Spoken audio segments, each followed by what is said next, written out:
Madame, Monsieur, bonjour et bienvenue sur Equinox Télévision pour ce nouveau numéro de votre magazine 10-12 le Zénith. On parle ce matin du contentieux préélectoral. L'heure de l'examen des recours a sonné. Le Conseil constitutionnel va statuer demain sur les 12 requêtes déposées à la suite de la publication de la liste des candidatures faite par Elecam et sur tous ces candidats appelés à prendre part au scrutin présidentiel du 7 octobre 2018. On parle également ce matin du marché de l'impression des bulletins de vote qui passe clairement sous la barbe et au nez de l'imprimerie nationale qui a perdu ce marché-là puisque c'est la Sopecam qui est appelée à recevoir des candidats, les informations et surtout tout ce qu'il faut comme vision pour que ces bulletins de vote soient conçus. Donc c'est clair que c'est encore là un vrai coup, un mauvais coup pour l'imprimerie nationale qui vit déjà, qui ploie déjà sous de nombreux problèmes. Tout récemment, on parlait de ces arrêts de salaire et de ce manque de marché, alors même que l'imprimerie nationale a tout récemment acquis un certain nombre de matériel pour évidemment prendre à bras le corps la conception, l'impression de ces bulletins de vote des candidats à la prochaine élection présidentielle. Un chiffre aussi ce matin pour débuter ce programme, 419 milliards de francs CFA au 31 juillet 2018. C'est la somme collectée par la douane camerounaise qui doit en effet, durant cette année, collecter près de 800 milliards de francs CFA de recettes douanières. On ose espérer que les choses sont sur la bonne voie. 10-12 le Zénith. Une fois de plus, bonjour. Bienvenue sur ce plateau. Le plateau qui vous offre chaque matin de débats, de décryptage, mais également des commentaires sur l'actualité au Cameroun. Et ceux des acteurs qui sont là pour la cause sont bien en place ce matin. D'abord, vous, Chalamel Bachou, bonjour et bienvenue. Bonjour, monsieur Eric Fopoussi-Negou. Bonjour à tous les téléspectateurs. Que se passe-t-il au marché New Daido? Les agents de la communauté urbaine de Douala passent, organisent des cotisations, s'en vont. Les agents de la commune passent, organisent des cotisations et s'en vont. Les agents de la sous-préfecture ou préfecture passent, organisent des cotisations et s'en vont. Au nom de quoi? Des simples commerçants qui ne demandent qu'une seule chose, vendre pour pouvoir nourrir leur famille. Pourquoi avoir cassé sans penser les reloger à l'intérieur? Trop d'arnaques. Trop. L'arnaque à ciel ouvert, on va dire ce matin, Chalamel Bachou, qu'on va retrouver, madame, messieurs, rendez-vous pris tout à l'heure lorsqu'il sera 10h30 pour la colère de Chalamel ce matin, ce 16 août 2018. Florazé, bonjour et bienvenue. Merci Eric Fopoussi, bonjour à vous. Bonjour à vous sur le plateau, à nos chers téléspectateurs. En tout cas, je donne rendez-vous aux téléspectateurs précisément à 11h06 où nous allons donc faire un tour de l'actualité, notamment celle qui fait le buzz sur les toiles à travers la revue des réseaux sociaux de la politique. Eric Fopoussi, on en parle une fois de plus pour ce jeudi. Et on va dire que ce sera une revue des réseaux sociaux à la sauce très politique ce matin puisque Joshua Oshi, Akeremuna sont autant de personnalités qui seront au menu de cet échange tout à l'heure, comme vous l'avez dit Florazé, mais on aura l'occasion d'avoir de vos nouvelles au cours de cette émission avant cette échéance horaire, il faut le dire. Également sur le plateau ce matin, Bengan, bonjour et bienvenue. Bonjour, M. Fopoussi-Negou. Bonjour à vos chers téléspectateurs. Je vais à votre suite, M. Fopoussi-Negou, pour constater et le regretter que l'État a décidé de tuer l'imprimerie nationale. Le journal officiel paraît quand on veut. Les salariés sont là, non rien. Les machines sont vétustes. On ne veut. Pourquoi entretient-on? Pourquoi ne peut donc pas fermer l'imprimerie nationale comme ça a été le cas de CPR et les autres? Et laisser. Merci. La mort de l'imprimerie nationale avec ce marché perdu des bulletins de vote. On aurait donc espéré, comme à chaque échéance, puisqu'à chaque scrutin, c'est l'imprimerie nationale qui s'occupe de l'impression des bulletins de vote. Cette fois-ci, la direction générale des échanges Cameroun, sous la houlette de Eric Essoussé, a décidé donc d'orienter les candidats vers la société d'édition de presse et d'édition du Cameroun, la Sopecam, ce qui est donc bien dommage. Démarrons, madame, monsieur, ce programme ce matin avec le premier stop. Il s'agit de l'histoire du jour et ses tendances cogne la voyageuse qui est bien en place ce matin. Bonjour et bienvenue. Bonjour Eric, bonjour encore à tous ceux qui me regardent ce matin. Je salue tous ceux qui me regardent du côté de Banja. Ce matin, on parle des enfants qui volent la viande dans la marmite. Donc tu ne peux pas comme ça, l'enfant vient envoyer les doigts pour voler la viande. Les enfants qui volent la viande dans nos marmites qu'on prépare. Le petit junior rentre demain à Banja. Motif. Il vole. Il manque. Il manque jusqu'à... Il manque jusqu'à... En même temps, il vole. Il manque comme il respire. Tu vois, mais ce qu'il a volé, il dit qu'il n'a pas volé. Demande-moi qu'est-ce qui s'est passé. Les congés sont finis. Les congés ne sont même pas finis. Il était question qu'il restait à Douala. Venu en vacances chez son oncle, qui est le grand frère de sa mère. Avant, il habitait à Banja, c'est sa grand-mère. Il est venu en vacances à Douala. Entre-temps, le frère, son oncle s'est entendu avec son épouse que ouais, c'est mieux de prendre l'enfant, c'est l'enfant de ma frère petite soeur-ci, pour son éducation. Madame, au départ, elle a accepté. Mais c'est ces derniers temps qu'elle change d'avis. Qu'elle a dit que non, qu'elle ne peut pas vivre avec un homme, avec un enfant qui va voler, intoxiquer même ses enfants à voler. Que le comportement de Junior fait en sorte que ses enfants manquent déjà, ses enfants volent, alors que ses enfants ne volaient jamais. Que s'est-il passé? Point d'interrogation. Flora, attends tes oreilles. Elle dit qu'elle a pris l'enfant de sa belle-sœur avec son bon cœur. L'enfant vient en vacances pour 3 mois. L'enfant est là depuis 2 mois. Oui, voici le 3e mois qu'elle a. Donc on a donné les vacances. Les congés, les vacances, l'enfant est venu à Douala. Dernièrement, elle s'est assise avec son mari. C'est sorti de ça. Elle dit que c'est elle-même qui a demandé à son mari que Béwa, comme l'enfant au village avec la grand-mère là, je vois que son éducation, d'abord même pour l'école, la classe qu'il fait même, son âge ne lui permet plus de faire cette classe. C'est mieux qu'on, toi et moi, récupère l'enfant là pour remonter son niveau. Monsieur a dit, ok maman, tu sais que tu es ma conseillère, tu es tout pour moi. Et ce que tu parles, je ne peux pas moi refuser. C'est ce qu'elle a fait. C'est ce qu'ils se sont dit. Mais le comportement de l'enfant la traumatise. Donc elle veut à tout prix que l'enfant... Donc elle ne veut même plus voir l'enfant avec ses yeux. Cette année-ci, l'enfant devait commencer l'école à Douala. Mais elle a encore changé d'avis parce que l'enfant vole. Quand elle dépose l'argent dans la chambre, elle vient. Elle ne trouve pas que l'enfant a pris.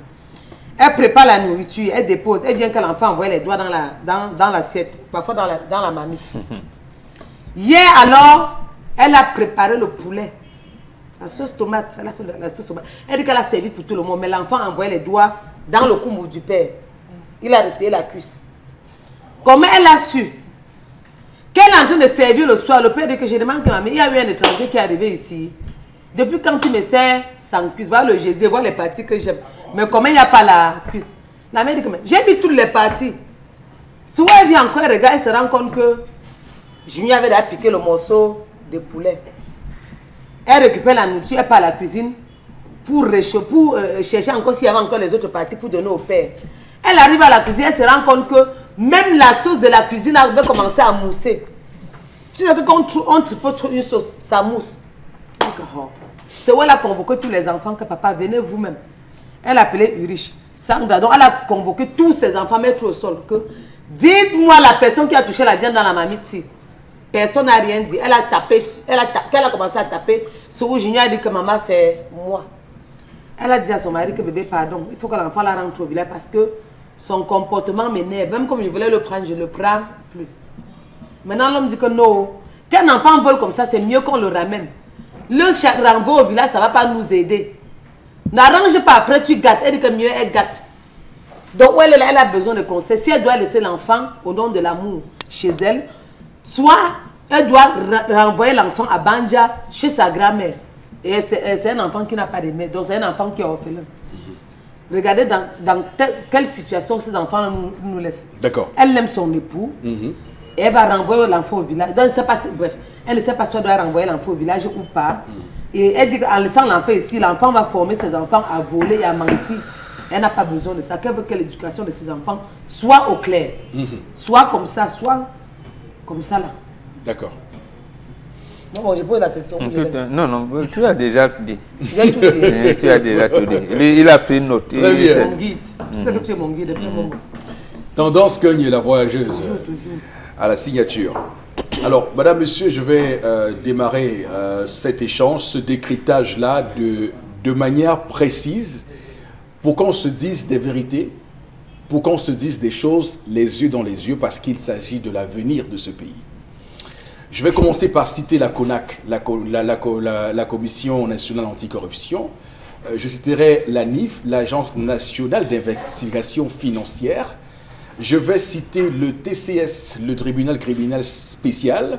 Je vais citer le CONSUPE, le Conseil supérieur, le contrôle supérieur de l'État, pardon. Et une fois que j'ai cité donc toutes ces institutions, tous ces organismes-là, vous comprenez tout de suite où on veut en venir. On veut en venir à toutes ces personnes qui ont été, comme vous le savez, épinglées dans le cadre de détournement de fonds publics, des prévaricateurs de la fortune publique. Et donc, ça nous ramène en arrière en disant, qui vole un nœud volera forcément un bœuf. C'est pas moi, c'est pas de moi, c'est communément admis comme ça. Donc, il s'agit là de l'éducation de nos enfants, des citoyens que nous formons pour demain, et qu'il est question de ne pas faire du déni d'éducation, comme on peut parler du déni de justice, donc ne pas démissionner en face de l'obligation qu'on a à redresser un enfant qui semble être dans une posture de pathologie psychologique, de kleptomanie. Le terme est certes fort, mais il y a des kleptomanes, des gens qui n'arrivent pas à ne pas soustraire une chose qui ne leur appartient pas. Donc c'est quelque chose d'assez régulier et récurrent. Donc on va en parler ce matin sur ce plateau pour décrypter. Boro Bengan, la première question, comment on gère un enfant qui vole? Oui, avant de répondre à votre question, vous avez cité les institutions qui répriment. Moi je vous dis, quelles sont les institutions qui ont formé les gens qui volent? C'est bien le collège d'Iberman, c'est le séminaire d'Akono. C'est le collège Saint-Pie-d'Issaïdéa qui était, c'est bien Alfred Sacker, c'est bien Vogt, c'est bien la retraite. Vous voyez que en fait beaucoup sont venus. Il y avait même le petit séminaire Mbanga qui a formé beaucoup de gens. Et bon, ils apprenaient là-bas, qui avec le chapelet, avec le ceci, tout le matin prière et tout. Mais ils sont nombreux. Surtout collège évangélique de Lubamba, collège Sacré-Cœur de Macaque. Voilà. C'est quoi? C'est le 6e commandement qui dit que je ne sais pas, moi je ne connais pas vos commandements. C'est le 7e ou le 6e? Tu ne voleras point. Voilà. Bon. Ils connaissent bien la catéchèse, non? Donc ils sont à Kondengui, à Nebel. Oui. Voilà, donc ils ont été formés par ça. Non, pour revenir, effectivement, ça veut dire la chose suivante. Ce n'est donc pas. Oui, alors ce n'est pas les églises importées là qui n'ont pas su comment intégrer les familles, comment former les enfants. La preuve en France, on vous dit qu'une fillette de 15 ans peut aller en mariage, peut même avoir les rapports sexuels comme elle veut. Vous voyez. Or, la France est la fille aînée de l'église catholique. Vous voyez. Non, il s'agit ici de re-questionner justement l'éducation de l'enfant à la maison, qui plus est un orphelin. Regardez, et la réaction de la femme là me plaît, parce qu'elle est vraiment dans une situation, j'allais dire, de non-africanité. Elle dit, mes enfants, qui sont ces enfants? C'est une famille qu'il a épousée. Et il trouve sa belle-sœur qui n'est plus là. L'enfant, et on estime que cet enfant doit rester avec sa grand-mère. Non, il s'agit de son enfant. De son enfant, et il doit, je vais dire, l'encadrer au même titre que ses propres enfants. Et précisément, si cet enfant la lâche demain, elle va se retrouver à Nebel, à Kondengui, je ne sais pas où, c'est son mari qui aura du mal.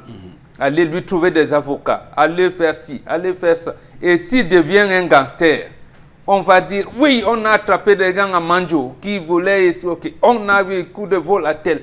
Et qu'ils voient, comme ils aiment dire, le neveu de son mari, c'est la honte de toute la famille. Et tout ça. Donc, voilà l'occasion que Dieu lui donne là. Justement, de bien éduquer ses enfants. Peut-être que les siens propres ne commettent pas de tels larcins et tout, mais il leur dit, mes enfants, voilà, ceci n'est pas bien, vous c'est. Et elle commence donc à leur dire, vous voyez la prison, vous voyez ceci, vous voyez l'enfant de la rue, vous avez entendu, Mais, vous avez entendu. Bon, Donc, quelles sont les causes? Comment on peut questionner l'origine, l'explication d'où vient qu'un enfant commence à voler? C'est héréditaire, ça? Non. Ça vient de quoi? Il peut avoir la kleptomanie, comme vous avez appelé, même comme ça n'a pas de l'âge chez nous. L'enfant, j'ai l'impression qu'il a grandi chez sa mère, sa grand-mère, où tout lui était permis. C'est-à-dire qu'elle rentre de l'école quand la grand-mère est encore au champ ou peut-être au marché, elle peut se servir dans la marmite, tout lui était permis. Et quand Bombo arrive, ne lui dit rien, lui demande seulement, tu as mangé, est-ce que tu es rassasié? Bon, il est encadré, il était dans un environnement où tout lui était permis. Maintenant ici, tu sais, il arrive dans un environnement où, moi par exemple, je mangeais le poulet pendant la fête de fin d'année. Donc le poulet n'était pas accessible. Bon, il va trouver une nourriture, je vais dire un standing, de vie où, à table, il a peur, il ne sait pas se comporter. Bon, en fait, il est un peu offusqué, il est crispé. Et il s'est dit, peut-être je vais me servir. Donc, il faut donc lui apprendre que non, mon fils, c'est à table que tu dois dire que tu n'es pas encore rassasié. On va rajouter, on va faire ci, on va faire ça. Donc, moi, je pense que c'est le comportement qu'il a eu chez sa grand-mère et qu'il faut simplement redresser, encadrer et tout irait mieux. Donc on la voit pas au village. Non, qu'on ne la renvoie. Sa décision est prise, Eric. Elle a dit qu'elle veut les conseils. On ne la renvoie plus au village. Parce que demain, ce qui va se passer, ce qui pourrait se passer, c'est que cet enfant viendra voler chez ses frères. Quand il sera bandit, il viendra braquer les voitures de leurs frères ici. donc c'est tout ça qu'il faut intégrer. Et se projeter. Et c'est dire donc que c'est vous qui allez à l'église. Flora aime dire que comme hier elle était ici pour aller prier Marie qui allait au ciel. D'accord. Il a dit, si Dieu ne peut pas vous donner la charge que vous ne pouvez pas supporter. Absolument. Voilà. Si Dieu a donc fait que cet enfant vienne à elle et tu repousses, ça veut dire que tu as repoussé Dieu. Non, c'est que elle est la bonne samaritaine. Tu as les moyens de l'envoyer à l'école, de l'éduquer, de lui donner des habits, donc de lui donner tout un encadrement possible. Et surtout donc, en priant donc Dieu que cet enfant se redresse. Voilà. Charlemagne Batchou, on est toujours sur cette question-là pour qu'on avance. Comment donc on pourrait gérer cet enfant voleur? Monsieur Eric Fopoussi, il faut dire qu'il y a 4 éléments fondamentaux qui déterminent la vie d'un être humain. Le premier, c'est le jour de sa naissance. Le deuxième, c'est le mois de sa naissance. Le troisième, les événements qui entourent sa naissance ou qui ont entouré avant, pendant et après sa naissance. Et enfin, le nom. Pour autre chose, il faudrait bien qu'on se retrouve pour pouvoir en discuter. Monsieur Eric Fopoussi, le nom, lui aussi, il a encore 3 autres points divergents. Nous avons la signification du nom, la survivance de ce nom et les attentes. Donc, monsieur Eric Fopoussi, si vous faites un tour à Yaoundé, vous allez vous rendre compte qu'il y a un nom qui a pratiquement disparu des appellations. De la circulation. Et son nom. Très peu d'enfants portent le nom de son nom. Parce qu'à une certaine époque, tous ceux qui avaient le nom de son nom étaient des voleurs, des bandits, des braqueurs, des agresseurs. La preuve, les sonos qui agresseurs dans les environs de la poste centrale, nous avait-on dit, avaient été tués, monsieur Eric Fopoussi, de plusieurs balles. Entre guillemets, je laisse le soin à ceux qui font, n'est-ce pas, qui rentrent là. Donc, monsieur Eric Fopoussi, le nom que vous donnez à l'enfant, la survivance, il y a dans des familles des noms qui ont disparu, hein. Des appellations qui ont disparu, de l'arrière, parce qu'il faut remonter. Parfois, on donne un nom en disant que mais, ton arrière, donc ta 4e génération, ou ta 5e, portait tel Il y a des noms qui disparaissent. On peut ressusciter un nom de quelqu'un qui était belliqueux dans la famille, qui aimait les problèmes. On peut ressusciter le nom de quelqu'un qui souffrait de ce que les Occidentaux appellent la kleptomanie, qui aimait bien prendre les choses. Ça dépend. Donc, le nom a une valeur à ce niveau. Monsieur Eric Fopoussi, je bénis déjà nos ancêtres qui avaient prévu et pensé un ensemble de choses. Je vais vous dire que pendant les périodes de troubles dans ce pays, lorsqu'une femme venait à décéder, on l'enterrait avec son bébé. Si elle avait un bébé, on l'enterrait avec son bébé. Personne ne partait parce que les cris d'un bébé allaient se faire repérer et aussitôt on allait tuer la mère. On l'enterrait avec le bébé. Ça, il faut le dire. Que nous-mêmes aussi, on a des choses qu'il faudrait que nous essayons de refaire. Et tout cela joue et vient jouer sur certaines de nous. Il y a des pactes qui ont été scellés entre des familles. Monsieur, il faut pousser. C'est-à-dire, ma famille, c'est l'impact avec la famille de Florazé ou de Mbambok en disant, on va toujours vivre en paix, jamais on ne s'insultera. Malheur à celui qui viendra. Soit chaque fois que j'irai à la pêche, si mon champ donne, je donnerai ta part. Si ton champ donne, tu donneras ma part. Celui qui vient à briser ses liens, celui-là souffrira, il sera frappé de ceci. Nous qui avons hérité de ça aujourd'hui, on oublie ce passé. Nous arrivons et vivons. On ne sait pas pourquoi nos mamans s'entendaient avec telle ou Y voisine. Elles avaient un lien fort. Pourquoi notre papa marchait toujours avec tel papa? Ils étaient toujours ensemble en disant, c'est mon ami. D'accord. Et donc, quand on a dit ça... Je termine en disant, monsieur Rifopoussi, qui avait le principe d'organisation. On disait, l'enfant va passer le week-end chez Florazé.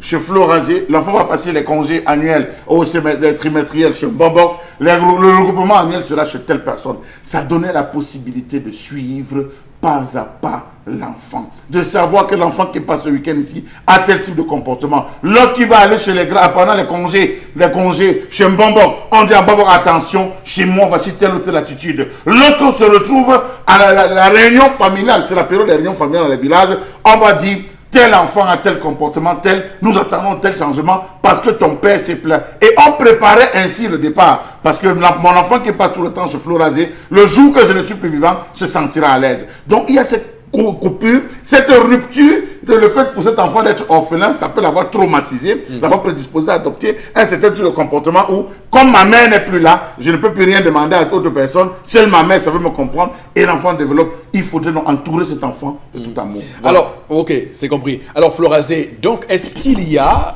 un problème de marginalisation de cet enfant qu'on doit régler? Laquelle marginalisation serait à l'origine de ce comportement de vol?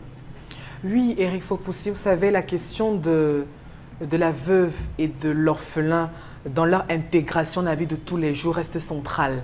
C'est un problème social. Regardez comment les veuves sont, j'allais dire, maltraitées, certaines même méprisées, encore plus les orphelins.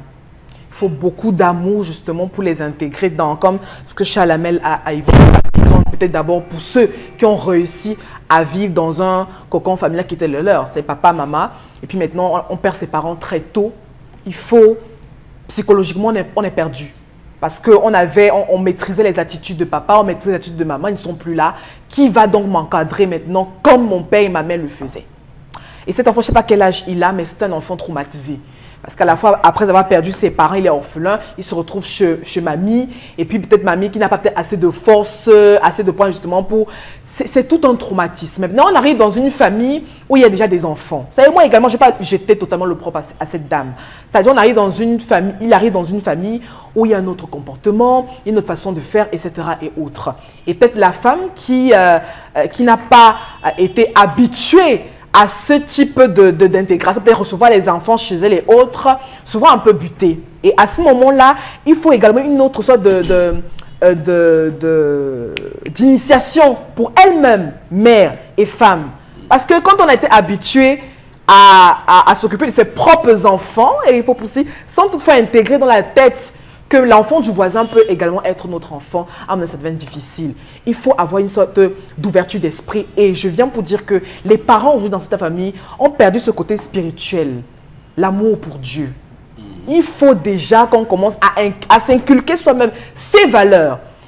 Oui, ces valeurs ont foutu le camp. C'est-à-dire que quand on a l'amour de Dieu en soi, on intègre la veuve, on intègre l'orphelin. quel qu'il soit de quel bon, je sais pas moi quoi, si c'est une famille bourgeoise ou quoi que ce soit, on l'intègre. C'est l'arrivée de l'église qui a tué, non, je crois pas. Qui a tué véritablement le sang de la veuve. Non, je crois pas. Non, qui a tué le sang de la veuve. laissez-moi terminer, non. Non, je dis non, parce que moi je crois en Dieu. Et je dis non, pourquoi je vous dis que c'est dans l'arrivée de l'évangélisation qui a tué le sang de la veuve. Vous savez, ne nous prenez pas toujours les mauvais exemples. Non, on peut vous donner non, mais oui, mais ne nous donnez pas les mauvais exemples. Encore que les croyants sont divergents. Non, les croyants sont divergents. On parle de croyance. Ce qu'essaie de dire Florazé, c'est qu'essaie d'expliquer Florazé, c'est que dans la croyance, chacun dans la foi, pas parlé d'une église, dans la foi, peut réagir face à cette situation-là en accueillant cet enfant-là. Mais il faut comprendre que vous semblez prendre des exemples, des mauvais exemples de croyants qui ont forcément réagi en repoussant cet enfant-là. Oui, pour légitimer, c'est ce qu'on dit. La veuve et l'orphelin. Je vous dis, ça a commencé quand? On vous dit, on sait quand l'église catholique est arrivée au Cameroun, quand l'église protestante est arrivée. Je ne parle pas d'une église. Moi, je parle donc de l'église. Et quand Charlemagne le dit, tu vas d'abord dire non. C'est l'église qui est venue disloquer les familles en Afrique. Personne ne peut dire non. Monsieur Éric Fopoussi, personne ne peut dire non. Je n'ai pas parlé d'église. Mais Charlemagne, dans chaque chefferie, dans chaque canton, chaque jour, il y avait un endroit, l'intendant de la chefferie, il y avait une zone qu'on réservait pour nourrir la veuve et l'orphelin. Donc ne venez pas dire aujourd'hui que ça a fiché l'église qui a cassé. Je pose une question. Je pose une question, et pour vous, et pour Bengan, vraiment pour qu'on se comprenne. Et là, c'est une approche socratique. Alors, pensez-vous que tous les croyants, que tous ceux qui vont à l'église tous les dimanches, sont ceux-là qui créent la zizanie dans leur famille et qui n'accueillent pas les enfants dans leur famille? Croyez-vous, avez-vous des chiffres, des statistiques qui vous permettent de nous dire que 99% de ceux qui vont à l'église prier le dimanche sont ceux qui chassent les enfants et qui désintègrent la cellule familiale? Vous avez mal posé la question. Je peux vous répondre d'une autre manière. Monseigneur Akonga a dit que ceux qui sont en veste cravate ont tué l'évêque. Il les a inondés, il les a recensés quand? Ce n'est pas comme ça que le problème s'est posé. Les églises dites chrétiennes, quand elles ont un point fécal, pas de polygamie, pas de ceci, pas de cela. Moi qui suis avec 3 femmes, on me dit de choisir une, d'abandonner les deux autres. Une que je vais présenter, les histoires sont entrées dans nos familles. Et les familles se sont disloquées. Ça, vous ne pouvez pas le comprendre. Nous ne sommes pas en train de juger que non, tel pasteur a fait ceci, tel prêtre là-bas, plutôt non. Nous ne posons pas ce problème. J'ai eu la réponse. J'ai posé la question, j'ai eu la réponse. Alors, tendance sur cette histoire. Est-ce que j'ai terminé mon propos? Je crois que... Non, je n'ai pas terminé. Que Charlemagne et Mobok sont entrés sur moi. Vous savez que je ne t'aime même pas encore, puisque je ne parlais pas d'église. Non, Florazé, essayez de comprendre. On n'a pas beaucoup de temps en même temps, donc on va essayer d'avancer sur ce plateau. Avec Tendance, quel est ton avis quand même sur cette histoire, Tendance? C'est difficile, Eric, parce que quand tu as 3 enfants, chaque enfant a son esprit. Chacun a son sang. Moi, vraiment, c'est mieux de le renvoyer chez son père. C'est sa mère seule qui vit. Sa mère est décédée, sa grand-mère là. Pour ne pas nuire à la grand-mère, appelle son père, tu lui dis comment son fils se comporte. Voilà, et quand on va dire que là, c'est un comportement occidentalisé qui est venu plusieurs familles, vous allez me demander de faire des statistiques. Tendance, si vous le faites, ça veut dire que vous ne croyez pas en Dieu, ça veut dire que vous ne savez pas ce que c'est que la famille. Regardez aussi le mal, parce qu'en le prenant, demain je vais entendre qu'il a... Mais on corrige le mal. Je vais entendre qu'il allait chez le voisin. D'accord. Et ce garçon, il faut bien qu'il se marie. S'il arrive chez le voisin, voilà. On l'amène en prison. Je fais comment? C'est encore les charges. La faute reviendra à cette femme qui l'a chassé parce qu'il va devenir l'enfant de la rue, parce qu'il peut-être veut pas rentrer à Bacham. Et la rue, dites-moi quand la rue accouche. Avez-vous entendu un jour que la rue a accouché les enfants? C'est très dur quand tu éduques tes enfants, un autre vient encore les intoxiquer. Parce que l'éducation d'un enfant d'abord c'est très difficile. C'est Dieu qui vous a donné cette charge. Quand tu sais, ton enfant sait que le matin, ton enfant sait que... Quand ton enfant sait qu'on ne vole pas, que quand il se réveille le matin, il dit bonjour maman, bonjour papa, à l'école il doit prendre ses leçons, il ne doit pas voler, on ne doit pas voler la viande dans la mamie. Et l'autre vient leur montrer comment on vole, c'est difficile. Il est temps que tu appelles le Elle est père sûre de qu'elle connaît l'enfant. ses enfants, là, tendance. Il Elle est sûre temps qu'elle connaît ses appelle propres le, enfants. Non, il est temps laisse. qu'elle appelle le père de l'enfant. Au lycée Si de peut-être- Deido, on peut poignarder les enfants au lycée. Si Il y a peut-être des endroits et si ces peut-être enfants on envoie sont dans les l'enfant à lycées. la grand-mère, l'enfant va encore devenir rebelle. Oh, Rabbi, C'est mieux d'accord. d'appeler le père de l'enfant et de lui dire que on met le père devant le fait accompli, que voilà ton fils. Je voulais l'aider, voici comment il se comporte. Toi, en tant qu'homme, vraiment aide-moi pour son éducation. Je ne peux pas, tu ne peux pas rester avec un enfant qui vole déjà. Demain, on va entendre qu'il est parti au ghetto. C'est un peu comme un enfant qui commence à fumer le banga. Ses parents. Un enfant qui commence à fumer le banga, c'est dur pour qu'il laisse. Tu vas lui dire ne fume pas le banga, demain il va aller prendre les comprimés. Il y a des Tu mesures, vas lui des dire ne prends pas les moyens comprimés, d'entendre. demain il va aller prendre les D10. Tu vas dire ne prends pas les D10, demain il va aller prendre ce que Bon, c'était oui, là mesquineux aussi, qu'il a l'histoire assis se là. corse un peu parce que moi, Tu je vois un peu ne le- parce savais que pas c'est que un le peu- parent vivait encore, qu'il y avait Le un père parent. dit, c'est la mère qui est décédée. Il est Non, moi, je orphelin croyais du que père. c'était C'est pour ça les que deux parents. j'ai dit tout à Est-ce l'heure qu'il que avait quand alors il était doté? Le enfant- père vit, on ne peut pas lui donner cet enfant s'il n'avait Parce pas que doté. maintenant, Mais là, là, on ne si- sait pas, c'est ça le Alors, contournement c'est de l'enfant l'histoire. qui Je change dis dans pas ce bien. côté. Bombok, Si l'enfant reste chez moi, même il y a des hommes qui ont souvent doté et puis Bombok, l'enfant. Florazé, Charlamel, vraiment, c'est tendance qui a la parole maintenant. J'ai pas Elle- parlé. elle- Moi, je elle ne se peux pas répétait. parler, Elle hein. se répétait. Qu'on laisse qu'elle Oui, elle finisse. se répétait. Je ne me répétais pas, Père Si. Bobo. Qu'elle laisse C'est vous qui m'embrouillez. Laissez-moi aller Non, jusqu'au non, bout vous de mes avez dit pensées. ça 3 fois, ma fille. Je vais aller jusqu'au bout de mes pensées parce que aujourd'hui on voit le mal parce qu'elle va envoyer l'enfant au village. Si l'enfant reste là-bas, il meurt. Ça va faire que c'est la dame qui avait fait que. On voit seulement que non, elle renvoie l'enfant au village. Si c'était son enfant, elle allait faire quoi? Non. Oui, justement, Non. c'est une bonne question. Non, Si non, non, c'était non. son enfant, Ne elle allait restez faire pas quoi? derrière, vous dites que si c'était son enfant, est-ce qu'elle allait envoyer son enfant? Oui. Même mon enfant a droit au même traitement que cet enfant. Et tu termines par là. Je ne donne pas le lait à mes enfants. Tu fais ce qui n'est pas bien, je te sanctionne et bien. D'accord, Parce très que bien. si elle meurt demain, tu peux aller rester chez quelqu'un. Sanctionne donc cet enfant Quand aussi. l'enfant va avoir les pour sérieux qu'il soit problèmes, c'est où bien. sa vraie famille va sortir. Quand on va l'arrêter qu'il a fumé le bang, on va dire que est-ce que la femme était là pour l'éduquer?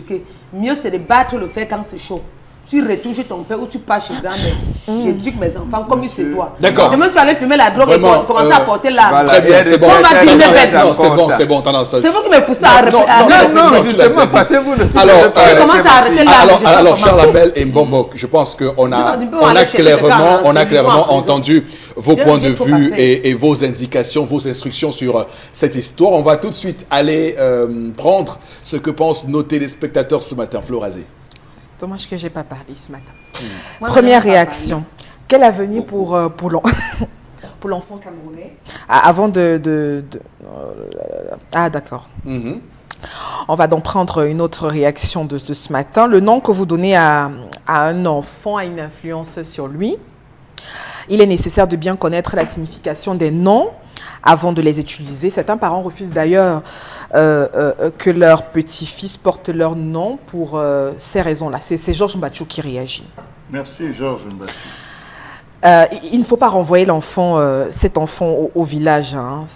Ça veut dire qu'on a plutôt tout gâté. Le conseil que je donnerais à cette femme, c'est de garder l'enfant, essayer juste d'encadrer ce dernier et aussi assurer un suivi en lui faisant faire une sorte de thérapie. C'est Jules Agaoundéré qui réagit. Ce couple peut prendre bien et encadrer cet enfant en lui donnant une bonne éducation. Si c'était son enfant, que ferait-elle? Bonne question. Ce qu'elle oublie, c'est qu'elle-même peut mourir. Cet enfant Laissons, je vous en prie, qu'on termine avec les messages. Florazé. Le vol dans la marmite est une affaire d'enfance dont nous sommes tous passés. Nous sommes passés par là. Que celui qui ne l'a pas fait lève la main. C'est ça. Bon, je pense. Voilà. Autre message, je conseillerais à cette maman de garder cet enfant et de mettre tout simplement tout le monde à la maison sous surveillance, de mettre beaucoup plus de pression au niveau du changement et du comportement, parce que c'est souvent le laxisme et de la grande mère justement qui est à l'origine de l'égarement de cet enfant. Merci Absolument. beaucoup pour ces messages. On a ce matin épilogué sur la question de l'encadrement de l'enfant qui vole, comment on dresse un enfant qui vole, comment on résout cette question d'éducation. On a suffisamment parlé sur ce plateau. Le temps pour nous de passer au prochain stop de l'émission.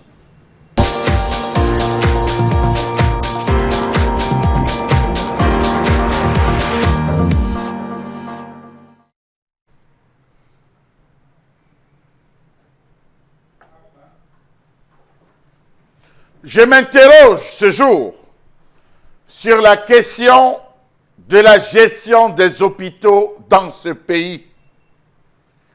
Quelle est l'identité des individus qui administrent nos formations sanitaires, mieux nos hôpitaux? Comment comprendre le fait que les fonctionnaires du corps de l'administration de la santé publique, chargés de l'administration et de la gestion des structures de la santé publique, ne soient pas aux commandes de leurs affaires, comme le stipule le décret numéro 2001/145 du 3 juillet 2001, portant statut particulier des fonctionnaires des corps de la santé publique? Comment comprendre donc que cette catégorie de personnel, dont la formation a été lancée depuis quelques années, ne soit pas aux commandes de leurs choses, pour parler trivialement, et que ce soit dans la pratique des médecins qui continuent d'assurer la gestion administrative des formations sanitaires? Pourquoi donc nommer les médecins à des fonctions administratives alors que le décret numéro 2001/145 du 3 juillet 2001 portant statut particulier des fonctionnaires des corps de la santé publique est clair à ce propos dans son article 3 alinéa 1 qui stipule que les fonctionnaires du corps des médecins posent les actes médicaux et les actes subséquents? Comment comprendre cette gestion abracadabra de nos formations sanitaires? Cette inadéquation entre les ressources financières et les missions des établissements, un déficit de plateaux techniques, une absence de planification opérationnelle, une organisation technique anarchique et une gouvernance digne du XIe siècle. Comment comprendre que l'ensemble de nos hôpitaux soit plus administrés que gérés? Comment comprendre qu'alors que les pays d'Afrique, à l'instar du Niger et du Sénégal, se battent pour rivaliser avec les grandes puissances occidentales, l'on assiste chez nous à une absence d'outils de gestion, absence de la comptabilité, manque de critères économiques dans la prise de décision, absence d'équilibre des comptes, insuffisance du système d'information hospitalier ou encore de la gestion des équipements? Comment comprendre que le personnel technique n'a pas de fil conducteur, avec les conséquences qui vont crescendo, à l'instar du mauvais accueil des usagers, l'absence de la permanence dans les soins, les coûts de soins élevés, la complexité des mécanismes de prise en charge des malades, une absence de protocole dans le diagnostic et la thérapie? Comment comprendre qu'alors que l'on présente au peuple les IRR, initiatives à résultats rapides, l'on dénote encore dans nos formations sanitaires une inefficacité dans la gestion des ressources sanitaires? À ce titre, la démotivation et la mauvaise gestion du personnel sont des manifestations d'une absence de gestion des carrières, une absence ou un non-respect de la réglementation dans le recrutement du personnel. La conséquence principale est en fait, ou de fait, l'insuffisance de la prise en compte du patient au sein de l'hôpital. Savez-vous que la gestion financière est peu satisfaisante dans nos formations? Savez-vous que la gestion des crédits de l'État est complexe? Les recettes propres des grands hôpitaux peu sécurisées. Savez-vous que les hôpitaux se contentent de l'utilisation des allocations financières de l'État et de diverses subventions? Or, le chiffre d'affaires qu'ils réalisent est très élevé. Où va donc cet argent? Allez savoir. Savez-vous que le système d'information hospitalier, bien que très complexe, est très mal géré? La collecte des informations sanitaires est encore très insuffisante pour le suivi des malades.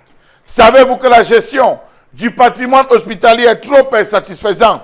Les équipements et le matériel ne connaissent pas un suivi adéquat. Les coûts des prestations se retrouvent élevés parce que les ressources matérielles sont de plus en plus réduites.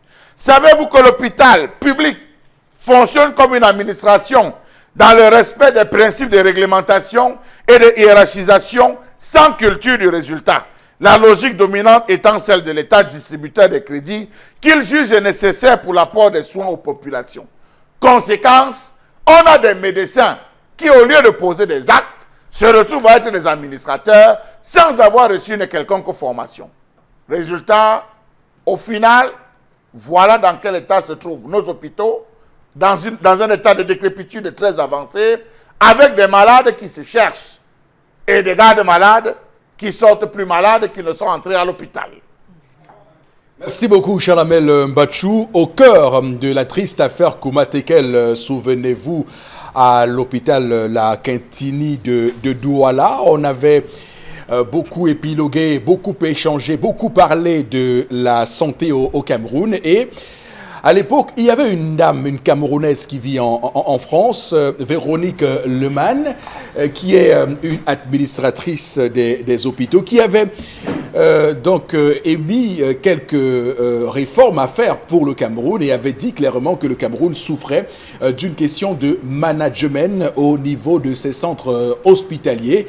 Et elle estimait qu'il était urgent pour ce pays de mettre en place un cursus de formation de l'administration des hôpitaux au Cameroun de sorte à faire que ces dirigeants-là, ces managers-là puissent comprendre les enjeux du management d'un hôpital. Parce que, comme vous le savez, on peut être médecin, on peut être même footballeur, on peut être tout ce que vous voulez, mais on doit surtout avoir la capacité de management. Le management est une science, c'est un art, c'est un cursus, c'est une carrière. On fait carrière en management. Donc, le management, c'est cette question-là qui va nous préoccuper ce matin, à la lumière de cette colère ce matin de Chalamel Bachou, quand on voit la misère dans laquelle ploient nos hôpitaux au Cameroun et la manière avec laquelle ces hôpitaux-là sont gérés. Bon, Bengan, qu'est-ce qu'on demande aux managers de nos hôpitaux?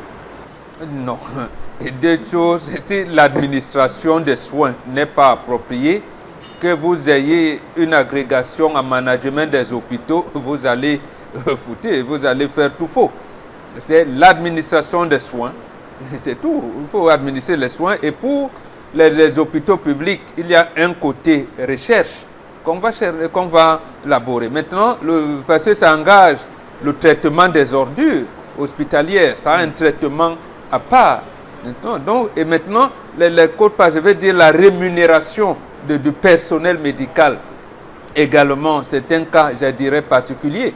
Mais le problème dans notre pays, je pense, je ne suis pas contre l'administration, je vais dire une formation pour l'administration des hôpitaux, mais je pense que pour le cas du Cameroun actuellement, on n'en a pas tellement besoin. Puisque les mêmes médecins, lorsqu'ils créent leur clinique privée, ils ne cherchent pas un administrateur des hôpitaux pour diriger leur clinique privée. Il y en a même qui ont des cliniques qui dépassent les hôpitaux qu'on a, certains hôpitaux qu'on a. Donc, ce n'est pas ça le problème. Le problème, c'est la conscience professionnelle. Là, et par rapport au serment qu'on prête. Mais dans notre pays, est-ce que le serment a sa signification réelle? J'ai dit non, à commencer par le président de la République. Il prête serment sur une chose, il va tout à fait faire le contraire et vous verrez les gens qui vont justifier ce qu'il a fait. C'est-à-dire qu'un médecin qui sait qu'il a été formé pour l'administration des soins, c'est bien, pour les recherches, il peut bien gérer un hôpital, que ce soit de référence ou de quelque dimension que ce soit, il sait, parce qu'il a appris toutes ces techniques-là. Comment, étant étudiant, on canalisait les déchets, comment on reçoit les malades, comment on fait telle chose. Donc, moi, je pense que ce n'est pas ça. Le problème, c'est le laxisme qui existe d'une part et d'autre part, le fait pour l'État du Cameroun d'avoir considéré que les hôpitaux doivent apporter des bénéfices en fin d'exercice. C'est ça le problème et c'est ça qui a déjoué le curseur. Quand à la Quintini, dans nos hôpitaux généraux et dit des références, on vous dit par exemple qu'on attend de vous un chiffre d'affaires de 3 milliards de francs. Ça va devenir le commerce. À ce moment-là, et c'est ça qui a plombé tout ce qu'on voit aujourd'hui. Ce qui fait qu'il va dire oui, mais j'ai le laboratoire, là, j'ai seulement quelques réactifs là, bon, j'irons savoir. Parce qu'il va voir que voilà, à la fin de l'exercice, les émoluments vont tomber comme ça. Il va laisser les machines qui vont faire l'échographie. Bon, une est en panne ou même ça peut tomber en panne pendant que les gens vont peut-être à la maternité où la chirurgie fonctionne. Ou voilà. Donc, il va chercher plutôt à engranger des bénéfices que d'administrer les soins. Parce qu'il faut le dire, le secteur de l'hôpital n'est pas pour engranger des bénéfices. C'est un secteur où l'État finance parce qu'on a besoin des citoyens bien en forme. Alors, Chalamel, donc, dans la gestion des hôpitaux au Cameroun, du moins les problèmes que vous avez cités ce matin, vous êtes sur cette ligne que le management et la formation en management des hôpitaux, puisqu'on ne manage pas un hôpital comme on manage une entreprise lambda, on peut l'imaginer, la gestion des médecins, des ressources humaines et le sens des priorités, vous semblez le être sur cette ligne également? Monsieur Eric Fopoussi, faites un tour à l'hôpital à Kentini, l'hôpital général, les hôpitaux dits de référence, et demandez comment vous sort de la comptabilité. Puisque Mbambok dit, c'est normal, je ne m'oppose pas, je suis d'accord avec ce qu'il dit. Mais comment se fait-il que la comptabilité a ce jouet flou? Il y a un manque de critères économiques, même dans la prise de décision. Rappelez-vous qu'il n'y a pas longtemps, le personnel médical est rentré en guerre. Les personnels, les aides-soignants qui sont rentrés en grève, ils le revendiquaient. Si dans leur formation, il y avait un administrateur qui prenait tout en compte, qui savait écouter, il y avait un ensemble de départements pour le suivi, je vous assure qu'on n'allait pas arriver à cela. Chaque fois qu'il y a une situation qui se pose, on refait d'abord à Yaoundé. Il y a une situation qui se pose à l'hôpital général, on refait d'abord à Yaoundé. La preuve, ce sont des sous-directions désormais. Qu'il gère en termes de sous-direction du ministère de la Santé, M. Eric Fopoussi. Voilà là où est le nœud du problème. L'hôpital n'est plus bénévole, ne joue plus son rôle de bénévole. Monsieur Eric Fopoussi, comment comprendre qu'il n'y a pas dans nos formations sanitaires, il n'y a pas une unité de gestion des biens hospitaliers? On n'assure pas le suivi, le développement des équipements. Le suivi, je vous assure qu'il n'y a pas longtemps qu'on a amené un scanner. Le scanner fait à peine un mois, on arrive, on dit que la lentille, un mois, la lentille a eu des problèmes, la lentille cela s'est gâtée. Qui était censé assurer le suivi d'une machine comme celle-là? Rappelons-nous les affaires des kits, des hémodialyses. S'il y avait une unité de gestion des biens et du patrimoine hospitalier, je pense qu'on aurait signalé à temps. Voilà ce qu'on attend. La gestion d'un hôpital, ce n'est pas ce qu'on est en train de faire, c'est une gestion administrative. Ou bien une gestion d'une épicerie. D'une épicerie, il faut envoyer, on attend que Yaoundé envoie, on attend que Yaoundé réagisse, ça passe par la délégation régionale ou ça passe par X, ça arrive à Yaoundé, ça dort dans les tiroirs, pendant ce temps les malades attendent. Rendez disponibles les malades, les consommables, monsieur Fopoussi. Il faut qu'on sorte de la logique administrative à une logique managériale de nos différents hôpitaux. La gestion est abracadabra. Regardez comment on gère les déchets solides. Regardez comment on gère les déchets. Vous discutez avec le directeur, vous dites que non, vraiment, il y a une unité qui devait s'occuper de ça et tout. Vous voyez des bras qu'on a amputés, des chiens sortis de l'hôpital avec des bras qu'on a amputés. Vous trouvez des chiens qui sont en train de laper. De laper le sang qu'on a. Mais écoutez, vous imaginez ce que cela représente en termes d'administration d'un hôpital. Regardez comment sont gérés les personnels. Le profil même de carrière dans un hôpital, ça n'existe plus, monsieur Eric Fopoussi. Parce que celui qu'on a nommé, c'est le gendre du ministre de tel, parce que c'est le beau-frère de tel, parce qu'il épousait la fille, la sœur de tel. Mais monsieur Eric Fopoussi s'obéit à quelles règles? D'accord, très bien. Ça aurait obéi même s'il avait le diplôme d'administrateur des hôpitaux. Ok. Florazé. Alors, on se pose quand même des questions lorsqu'on entre dans nos hôpitaux au Cameroun et on voit la manière avec laquelle certains personnels nous accueillent. Le plus souvent avec une désinvolture et une forme, on va le dire, d'arrogance terrible. On a l'impression qu'il n'y a pas un chef, il n'y a pas un patron dans ces hôpitaux, il n'y a pas quelqu'un, un meneur d'hommes qui les accompagne, qui les manage, qui chaque semaine les reçoit, leur donne des directives, comment on va faire ci, comment on le voit ailleurs, puisque qu'est-ce que Véronique Lemann expliquait quand elle arrivait, quand elle m'avait parlé de l'administration d'un hôpital. Elle m'a dit, l'hôpital a ses spécificités. L'employé que tu as face à toi n'est pas le même que dans une entreprise lambda.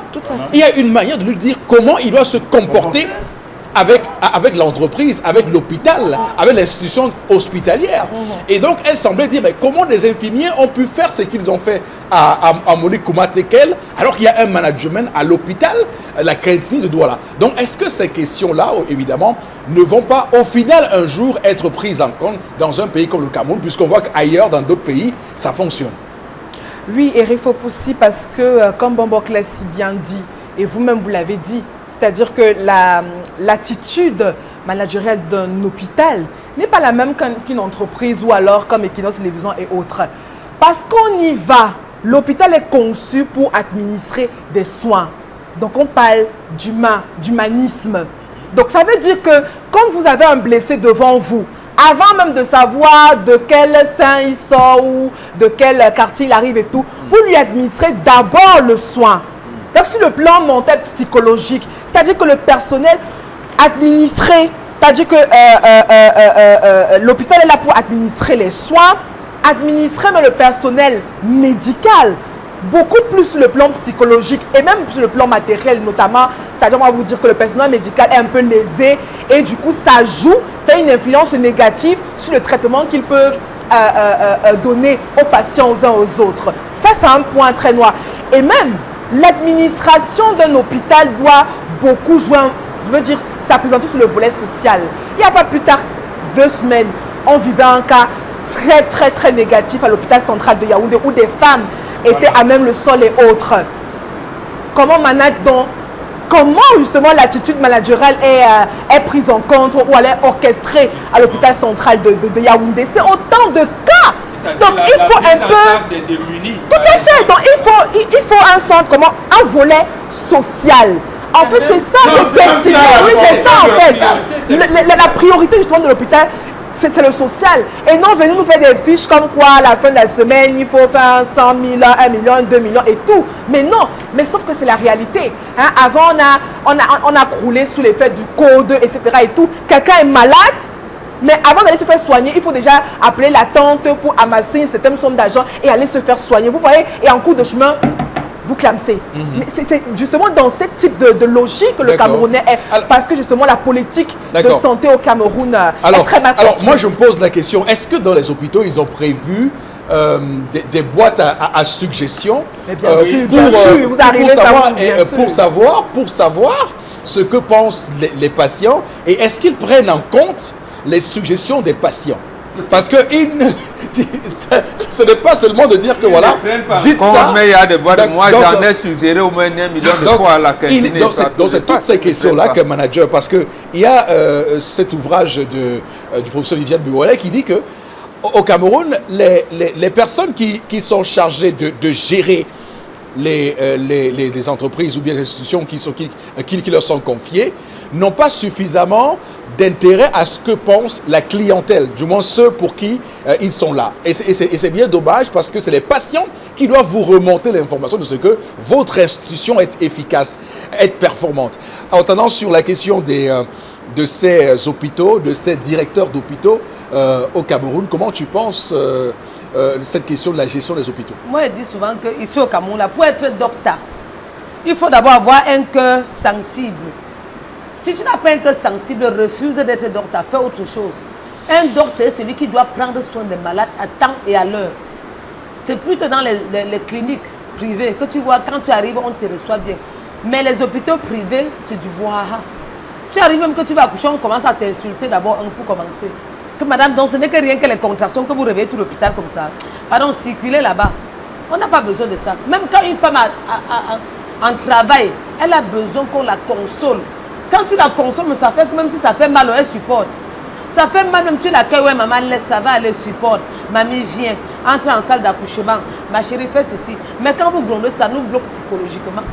Donc, si vous n'avez pas le cœur sensible pour être docteur, refusez de fréquenter pour être docteur à l'hôpital, au Cameroun. Refusez de fréquenter pour ça. Ayez d'abord un cœur maternel, d'accord, encore paternel. Ok. Un cœur paternel. Un bon cœur, quoi. Un bon cœur. Voilà. Merci beaucoup, Chanabel Batchou, pour cette colère. On va d'abord, évidemment, on va vous dire merci encore plus et vous inviter, madame, monsieur, à nous retrouver dans un court instant pour la deuxième partie de l'émission.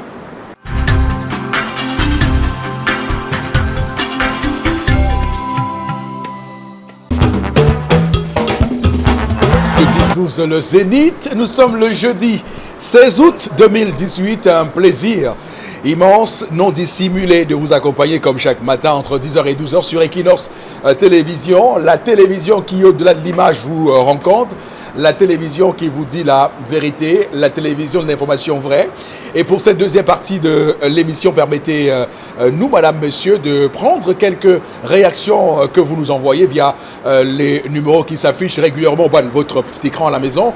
Et c'est Florazé qui va s'en charger. Florazé. Alors, première réaction ce matin au Cameroun, on ne donne pas. Bon, bref, je vais commencer par le début. Nous devons j'aimerais vous faire comprendre qu'il est 1000 fois mieux qu'un médecin dirige un hôpital, qu'un administrateur venu de l'ENAM. Regardons un peu le ministère de la Santé publique, qui est donc dirigé par un ingénieur en bâtiment de formation. Dans ce pays, il y a donc plusieurs spécialistes en santé publique et autres. Donc, laissons les médecins qui maîtrisent la gestion des soins, gérer donc les structures hospitalières. Autre réaction, les hôpitaux au Cameroun travaillent lorsque les caméras passent uniquement. C'est Noah qui réagit. Voilà. Je sens personnel, le véritable problème des hôpitaux est l'administration des soins, puisque ceux-ci sont habilités, ils sont très mal traités, non seulement par le gouvernement et justement par les hôpitaux même. Sur 100 personnels soignants, surtout les infirmiers et aides-soignants qu'on recrute à peine dans la fonction publique, ils touchent 15 à 30 000. Et comment donc ne pas vivre ce type de situation? Nos hôpitaux sont devenus des marchés. On y trouve même déjà des démarcheurs pour rencontrer des médecins, docteurs. L'argent prime sur le secours de la santé. C'est cette attitude qui est plus criade dans nos hôpitaux publics qui devrait, ma foi, donc être réprimandé. C'est Emmanuel Youmsi qui réagit à Kribi. Merci beaucoup à vous pour ces nombreux messages, vous qui nous regardez par le Cameroun, l'Afrique et même dans le monde entier. Merci infiniment de nous rejoindre sur Equinox Télévision 10-12, le Zénith. Juste après ces messages florazés, nous vous refaisons confiance, on va le dire ça comme ça, pour la revue des réseaux sociaux. Tout à fait, Eric Popoussi. Pour ce jeudi, nous avons 3 informations et nous parlons en politique et puis notamment avec le SDF et puis Joshua Oshi qui a donc réitéré sa position, la position de son parti bien sûr à l'occasion de la présentation également officielle de son QG, de la campagne déjà c'était hier lors d'une conférence presse qu'il a organisée. Et puis on rappelle qu'il était question également pour lui de présenter non seulement son QG de campagne mais surtout la stratégie de déploiement territorial. Il est donc revenu également sur la question centrale, la possibilité d'une coalition avec les autres candidats, justement dans le but d'une issue favorable, une force pour le prochain scrutin. A-t-il déclaré ceux qui ne sont pas avec nous sont avec BIA, a-t-il indiqué. Donc le SDF tend ainsi la main aux autres partis de l'opposition. Donc fini la polémique autour du oui ou non, si le SDF est pour ou contre une possible coalition entre les partis politiques. Voilà, ce qui est quand même intéressant, c'est que Joshua Oshi hier a fait référence au 26 février 1990 et c'est important parce que lorsque le SDF décide donc de se mettre en place, c'est pour conquérir le pouvoir. Et donc, il a estimé que tous ceux qui souhaitent se mettre dans cette dynamique-là peuvent donc attraper cette main tendue. Bon, Robert, comment doit-on interpréter cette déclaration de Joshua Oshi hier à l'occasion de la présentation de son QG des campagnes? Je pense que j'ai vu un candidat déterminé. Un candidat déterminé pour 3 raisons principales. Je vais aller vite. La première, c'est qu'il a montré le déploiement des volontaires pour le contrôle des bureaux de vote. Déjà 30 000 recrutés, voilà, qu'il a dénombré. Et formés d'ailleurs. Voilà, et il est prêt à, j'allais dire, à grossir ce chiffre au regard, 000. Voilà, au regard de nombre de bureaux de vote que l'ECAM aura créé. Et d'ici on parle de 26 000, je ne sais pas si c'est le chiffre. Ça peut arriver à 30 000, mais c'est vrai qu'il y a des problèmes dans certaines parties de notre pays. Oui. Il y a également le respect. Et là, je lui tire un coup de chapeau, le respect des organes et institutions qui l'ont permis. Et c'est ça qui manque. C'est-à-dire, il dit, je m'engage à une coalition, ça arrive, on va convoquer un congrès extraordinaire parce que c'est le congrès qui m'a donné mandat.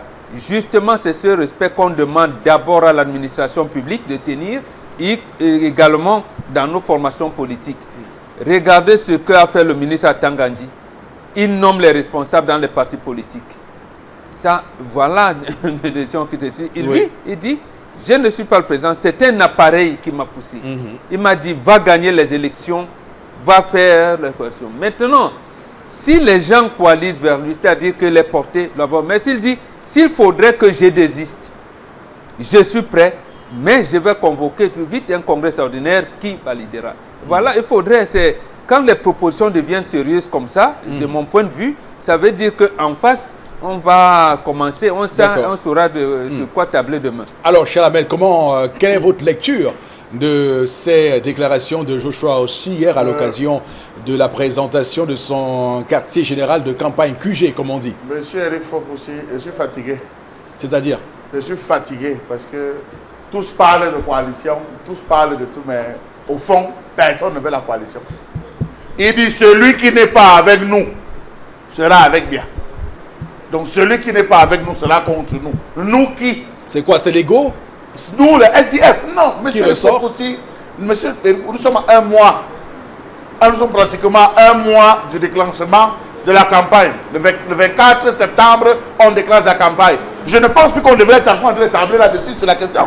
Tel le leader passe sur la télé. Je pense, j'ai discuté, j'ai négocié. Nous sommes en train de... Nous qui? Cabral Libi a proposé, regroupez-vous. Asseyez-vous dans une salle comme les cardinaux. Votez. Très simplement, je pense qu'il faut passer par midi à 14 h. Ils ne sont pas pour la coalition. Dites au peuple qu'on n'est pas prêt pour votre histoire de coalition. On va en rang séparé. Nous, on valide, c'est tout. Chacun se fait son idée sur son candidat et fonce. Et je crois qu'il y a des gens qui militent beaucoup plus pour qu'il n'y ait pas cette coalition. Donc vraiment, je suis désolé, monsieur Rikopoussi, de vous dire que vraiment tout ce qu'il a dit, tout ce qu'a dit Joshua aussi, il fignole, on tourne, tout ce que ces candidats disent, ils tournent. Chacun part, si c'est le SDF, celui qui veut s'aligner, s'aligne. Mais les histoires de coalition, vraiment, oublions. Tendance sur la question de la coalition. Vous ne dites rien de bon. Hein?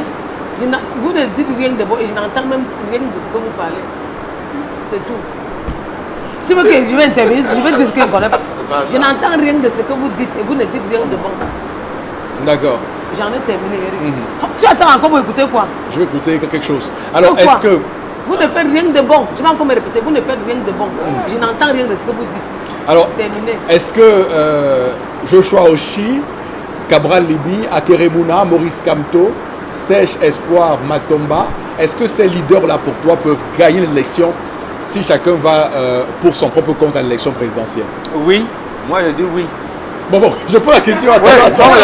Oui, ils peuvent gagner. Ils peuvent gagner en allant individuellement. Si les jeux sont clairs, on enlève le centre de vote à la présidence de la République. On enlève les centres de vote dans les casernes militaires. Par exemple, là, demandez au camp Yeyap ou à la présidence de la République, quand vous irez, Cabral ou le SDF ou Kamto et MRC vont envoyer les scrutateurs. Il est interdit de filmer les procès verbaux. Or, Yaya Jammeh est parti par cela. On a battu Abdoulaye Wade à travers ces études. Donc, on filme les procès verbaux, on les envoie, y compris le procès verbal de l'ECAM qui fait foi. Oui. Parce qu'après, il y a une expression de fraude. Parce que même Limbi l'avait dit, mais je ne fais pas. On fraude. Il dit, mais on ne peut pas. Moi, la fraude existe. On ne vous dit pas. Pourquoi? Qu'est-ce qui fait que le procès verbal de l'ECAM soit les chiffres contraires aux autres procès verbaux? Voilà. Ça veut dire qu'ils ont un terme qu'ils utilisent, consolidation des résultats. On consolide quoi? On sort centre de vote du lycée d'Aqua ou de l'école publique d'Aqua. Tant nombre d'inscrits, tant nombre de votants. Qu'est-ce qui fait qu'à la longue, les CAM reviennent avec un procès verbal qui soit différent des autres? Et donc, ça veut dire qu'il y a un cabinet noir qui reprofile les choses. Et c'est précisément pour cette raison que les défenseurs de la coalition à tout prix disent et avancent que la nécessité de se mettre ensemble pourrait régler cette question de la présence de scrutateurs dans tous les bureaux de vote au Cameroun et de pouvoir donc être ceux-là qui vont attester de ce que ces procès-verbaux-là ont été normalement recueillis. Donc c'est à ça aussi que sert une coalition. Non, justement, non, nous tous, nous sommes pour la coalition. Vous avez dit, Charles Amel est impatient. Voilà. C'est ça, en fait, il traduit là ce que j'entends du peuple. Il est impatient. Oui. Bon, par exemple, peut-être moi, je crois encore, peut-être je suis naïf, mais je veux dire, il y aura peut-être 2 ou 3 qui vont coaliser. Mais je ne me fais pas... Vous êtes à 2 ou 3. Non, je veux dire 2 ou 3 peuvent coaliser. Bon, mais maintenant- je dis, le problème pour moi, Oui. c'est que on peut battre Paul Biya même en allant à 8. Ok. Si Elekam joue un franc jeu, mais Elekam a commencé d'abord à jouer un mauvais jeu. Il fallait invalider la candidature de Paul Biya. Elekam a refusé d'invalider la candidature de Paul Biya. C'est D'accord. qu'il ne devait pas être candidat. Ok. Au regard de l'article 119 de la loi électorale, on devait demander au RDPC d'investir quelqu'un d'autre. Bon, il y a Voilà. une question qui est, sur quelle base doit se faire cette coalition? Sur la base programmatique, parce que Joshua aussi a semblé nous dire qu'il fallait se mettre avec des gens avec qui on a quand même les mêmes idées sur le plan de ce qu'on veut faire du pays, ou simplement une coalition stratégique, c'est-à-dire faire en sorte qu'on mette de côté les programmes, on fait une arithmétique simple, et celui qui sera choisi comme le porte-voix de cette coalition-là va prendre l'engagement de faire une transition de 5 ans à l'issue de laquelle il va mettre le pays en mouvement sur le plan institutionnel et organiser une élection à laquelle il ne sera pas candidat pour que le pays soit un pays démocratique finalement. Justement, je pense que les deux peuvent être joints ensemble. Le programme est cela. Et je pense que pour aller dans le sens que développait Charles Hamel, là également, Cabral Liby a fait une proposition. Il a dit que de son point de vue, ce qu'il a vu, c'est que les programmes se rapprochent. Il leur appartient seulement de se rencontrer, parce qu'il ne sait pas pourquoi ils ne se rencontrent pas. Qui se rencontre, lui propose une transition de 2 à 3 à 5 ans. Puisqu'ils sont d'accord qu'il faut réformer les structures de l'État, il faut. C'est-à-dire que pendant les 3-5 ans, celui qui sera porté à la tête de l'État ne sera pas candidat. Voilà, donc en fait... Donc, voilà, quand tu as appelé Cabral Liby 3 heures, laissez les téléphones. Et je dis, Cabral l'a fait par écrit. C'est-à-dire, il a écrit aux 7 autres en leur disant, regardons, et Kindi qui s'est présenté facilitateur. Je pense que pour ce qui reste à Joshua de faire, c'est de se rapprocher de Kindi en lui disant, je vous accepte comme facilitateur. Vous nous avez montré en 2004, en désistant au profit de Frundi, vraiment, facilitez-nous cette histoire-là. On bat Biya, 3 ans après, on refait toutes les élections générales dans l'autre pays. Ils vont laisser l'arrogance à qui leur est ça. Je pense que Cabral, sur ce point-là, a trouvé la formule juste. D'accord. Alors, Florazé, l'autre information ce matin, je vous en prie. Oui, il y a Eric Foku, c'est encore de la politique. Après Joshua aussi, on s'intéresse à un tout autre candidat à Keremouna pour nos téléspectateurs. Vous l'avez vu justement sur nos antennes donc hier. Et puis on revient sur une de ces déclarations également qui fait couler beaucoup d'encre aussi sur à travers les médias. Et puis on parle parce que c'est la revue des réseaux sociaux et qui a donc déclaré qu'il avait fait également une requête qui pouvait justement renverser les résultats des élections présidentielles. On se rappelle en 1982, mais le SDF, 12, pardon, autant pour moi, mais le SDF l'a donc retiré, on le rappelle, en écrivant justement à la Cour suprême. Même autre chose, c'est qu'il n'avait pas mandaté, il n'avait mandaté aucun avocat justement à cet effet. Alors voilà donc une déclaration qui vient donc remettre un tout autre goût justement à travers ces élections, l'élection prochaine, à travers de telles déclarations. Que faut-il penser maintenant d'Akeremouna? En tout cas, je vous laisse le soin, Eric Fopoussi, de vous apaisantir sur cette déclaration. Alors bon, Bengal, c'est une déclaration forte. Il avait déjà dit sur Radio Equinos il y a quelques mois sur la vérité de ce qui s'est passé en 92, puisqu'on sait très bien qu'il y a des voix qui s'élèvent. D'aucuns disent que Frundi, le candidat de l'Union pour le changement, avait gagné l'élection. D'autres disent que l'élection proclamée à l'époque par la Cour suprême était les résultats normaux de cette élection-là. Quand il le dit, pour vous, ça change quoi? Ça change, ça renvoie à, j'allais dire, à la culpabilité d'abord d'un candidat à l'élection et peut-être de son parti. Deuxième chose, ça renvoie à la vérité. Parce que c'est la vérité qui libère. Vous entendez souvent qu'un ancien directeur de la CIA a commis un ouvrage. Dernièrement, le général Suarez en Algérie Suarez écrit. Oui. Ici, chez nous, les gens n'écrivent pas. Vous avez dirigé, je pense que c'est un ancien commissaire, Pierre est là. Il a dirigé les renseignements généraux au Cameroun. Il a commis des ouvrages. C'est ce qu'on voudrait. Donc, ce que dit Akeremouna, qu'on devrait contribuer à assainir l'environnement politique au Cameroun.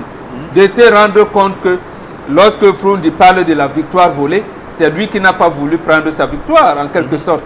C'est-à-dire qu'il n'a pas voulu faire prospérer la requête auprès de la Cour suprême qui avait la charge de proclamer les résultats. Et il nous a menti en disant, j'ai dit Pandamouele parce qu'il est nommé par le président Biapa. Non. Or, ce n'a pas été le cas. Donc, peut-être ça peut crisper l'atmosphère au sein du SDF, mais il faut dire cette vérité-là. Donc, moi, je soutiens Akeremouna sur ce point-là. Donc, c'est-à-dire, il faut dire la vérité. Je ne dis pas que je vais voter pour lui. Dans le soutien ou pas. Donc, c'est pour dire qu'on va aussi attendre la réaction de John Froundi. Qu'il attende ou pas, John Akeremouna, Bernard Mouna, Célestin Monga, Achille Mbembe, Kamto, Mongo Betty, Abel Yinga, j'en citerai, ils étaient derrière. Donc je parle là des personnalités qui étaient personnalités de la société civile à l'époque. Derrière John Froundi, c'est eux qui avaient tenu l'Union pour le changement. Voilà, Jean-Michel Tekam et autres. Ouais. Donc en fait, si il le dit, d'abord il est allé plus loin en disant comment le ministre Kongchu a falsifié les résultats, en proclamant les résultats qui étaient faux. Donc quand il le dit en connaissance de cause et de conséquences. Alors, donc, parce que quand je dis, ça change quoi? Est-ce que dans l'opinion, ça vient conforter l'esprit des Camerounais un peu, pas conforter, vient rêver les Camerounais qui pensent que les élections au Cameroun sont souvent gagnées d'avance et qu'il est impossible pour un candidat de gagner l'élection au Cameroun? Non, justement, ça vient conforter les Camerounais que si vous votez contre quelqu'un, vous pouvez gagner, que l'opposition peut gagner. C'est ce que veut dire Akeremouna. Et ça me réconforte. D'accord. Donc, commencez à sanctionner celui qui vous a présenté un bilan. C'est lui, il y a quelqu'un qui a un bilan à défendre. Et les autres ont des propositions à faire. Mais on fait comme si, oui, mais que le président Biya, il va proposer, c'est un homme de paix. Il laisse la guerre, on vous dit qu'il promet la paix. D'accord. Les routes sont complètement délabrées. Il vous dit qu'il va faire des routes. Bon, c'est compris. Sur le bilan du président Pobia, c'est compris. On ne fera pas comme François Hollande lorsqu'il s'adresse à Nicolas Sarkozy en 2012 en disant que votre boulet, c'est votre bilan. On ne fera pas ça sur ce plateau. Alors, Charlamel Bachou, que signifient pour vous ces propos, ces déclarations d'Akeremouna? Je ne vais pas suivre Mbombok dans ce qu'il a développé, mais je veux dire que on est en train de s'ouvrir vers un scénario à la Jean Ping. Pourquoi je le dis? Au Gabon. Oui, on est en train de s'ouvrir à ça. C'est-à-dire que tous les candidats savent qu'ils vont passer. Ne soyez pas surpris qu'au soir, il y a des individus qui commencent à dire j'ai gagné. J'ai gagné. Rappelez-vous de ce qui est arrivé. Parce que ça, la répétition est la mère des écoles. C'est pas aujourd'hui qu'Akere le dit. C'est une répétition qu'on est en train de faire passer en disant on a détourné. Sachez qu'en 92, on a détourné. Les acteurs du détournement, c'était tel et tel. Les acteurs clés, c'était tel. D'ailleurs, même Froundi a joué tel rôle et tel rôle. Monsieur Rifopoussi, c'est vers ça qu'on va arriver. À ceci que les Camerounais, les gars vont dire que comme en 92, tel a gagné, on a volé la victoire. Alors, on doit arrêter ce type de pensée. S'il a les procès-verbaux qui justifient, il a eu tout le temps de décrier cela. Il a eu tout le temps de sortir. Nous sommes en train d'aller vers un schéma. Il le dit depuis qu'il a déclaré sa candidature. Oui, c'est ce que je suis d'accord avec vous. Depuis qu'il a déclaré, ça peut être lui le candidat. Qui dit que nous j'ai gagné. On a raconté les voix aux États-Unis avec Al Gore. Est-ce que si on a raconté les voix, on peut raconter les voix? On doit il y a eu recomptage de voix avec Al Gore et Bush aux États-Unis. Et je rappelle aussi, et c'est important que vous fassiez cette référence au Gabon avec Jean Ping et Ali Bongo, surtout sur la circonscription au Goué, où il y avait eu près de 100%, ce qui était absolument incroyable. Incroyable et impensable. Impensable, donc pour évidemment rattraper le retard des premiers résultats qui donnaient gagnant. Nous n'allons pas. Il faudrait que les Camerounais savent. Oui. C'est bien beau de faire une telle déclaration, mais prenons avec des pinceaux parce que chacun va dire attends, j'ai gagné. Oui. Il ne faudrait pas que 92 se répète encore en 2018, monsieur Eric. D'accord. Alors, Tendance, que penses-tu des déclarations, des propos de Akere Mouna sur l'élection présidentielle de 92 au Cameroun? Qu'est-ce qu'on s'était dit, Eric? Que quoi? Qu'est-ce qu'on s'était dit sur le plateau aussi? Quel problème politique? Tu vois Pembo, tu vois Charles Lamène. Je n'avais pas dit ça. D'accord, ok. Tu me cherches un problème, pourquoi? D'accord, c'est bon. Je te Ok. dois quoi, Eric? Ça marche. Posez-moi encore une question politique ici, toi et moi. Ok, ça marche. Problème politique. Voici Pembo, il répond pour moi. Ok, c'est compris. Alors, Florazé, on va aller rapidement prendre la dernière information, je vous en prie. La dernière et la troisième, vous savez, on reste en politique et surtout avec Elekam qui lève enfin le voile sur les raisons du rejet des 18 dossiers de candidature justement à l'élection présidentielle pour cette année 2018. On rappelle qu'en dehors d'Olivier Billet, on a également, en tout cas le seul candidat recalé pour défaut de caution. Cet homme prétendant a été incapable de présenter un simple extrait d'acte de naissance.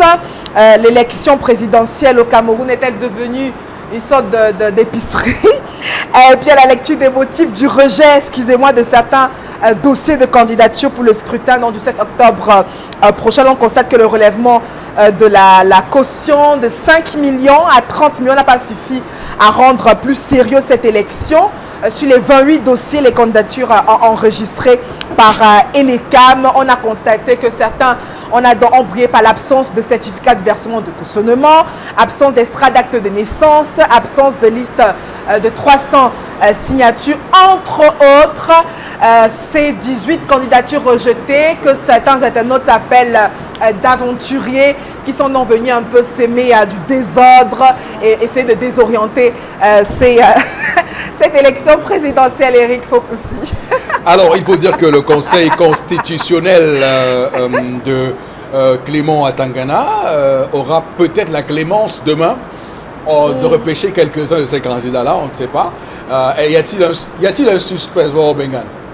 Oui, moi je pense qu'Olivier Billet, il avait demandé la clémence parce qu'il avait souhaité que les bureaux des impôts, j'allais dire, fassent une prolongation comme l'a fait l'ECAM, qui était ouvert jusqu'à minuit.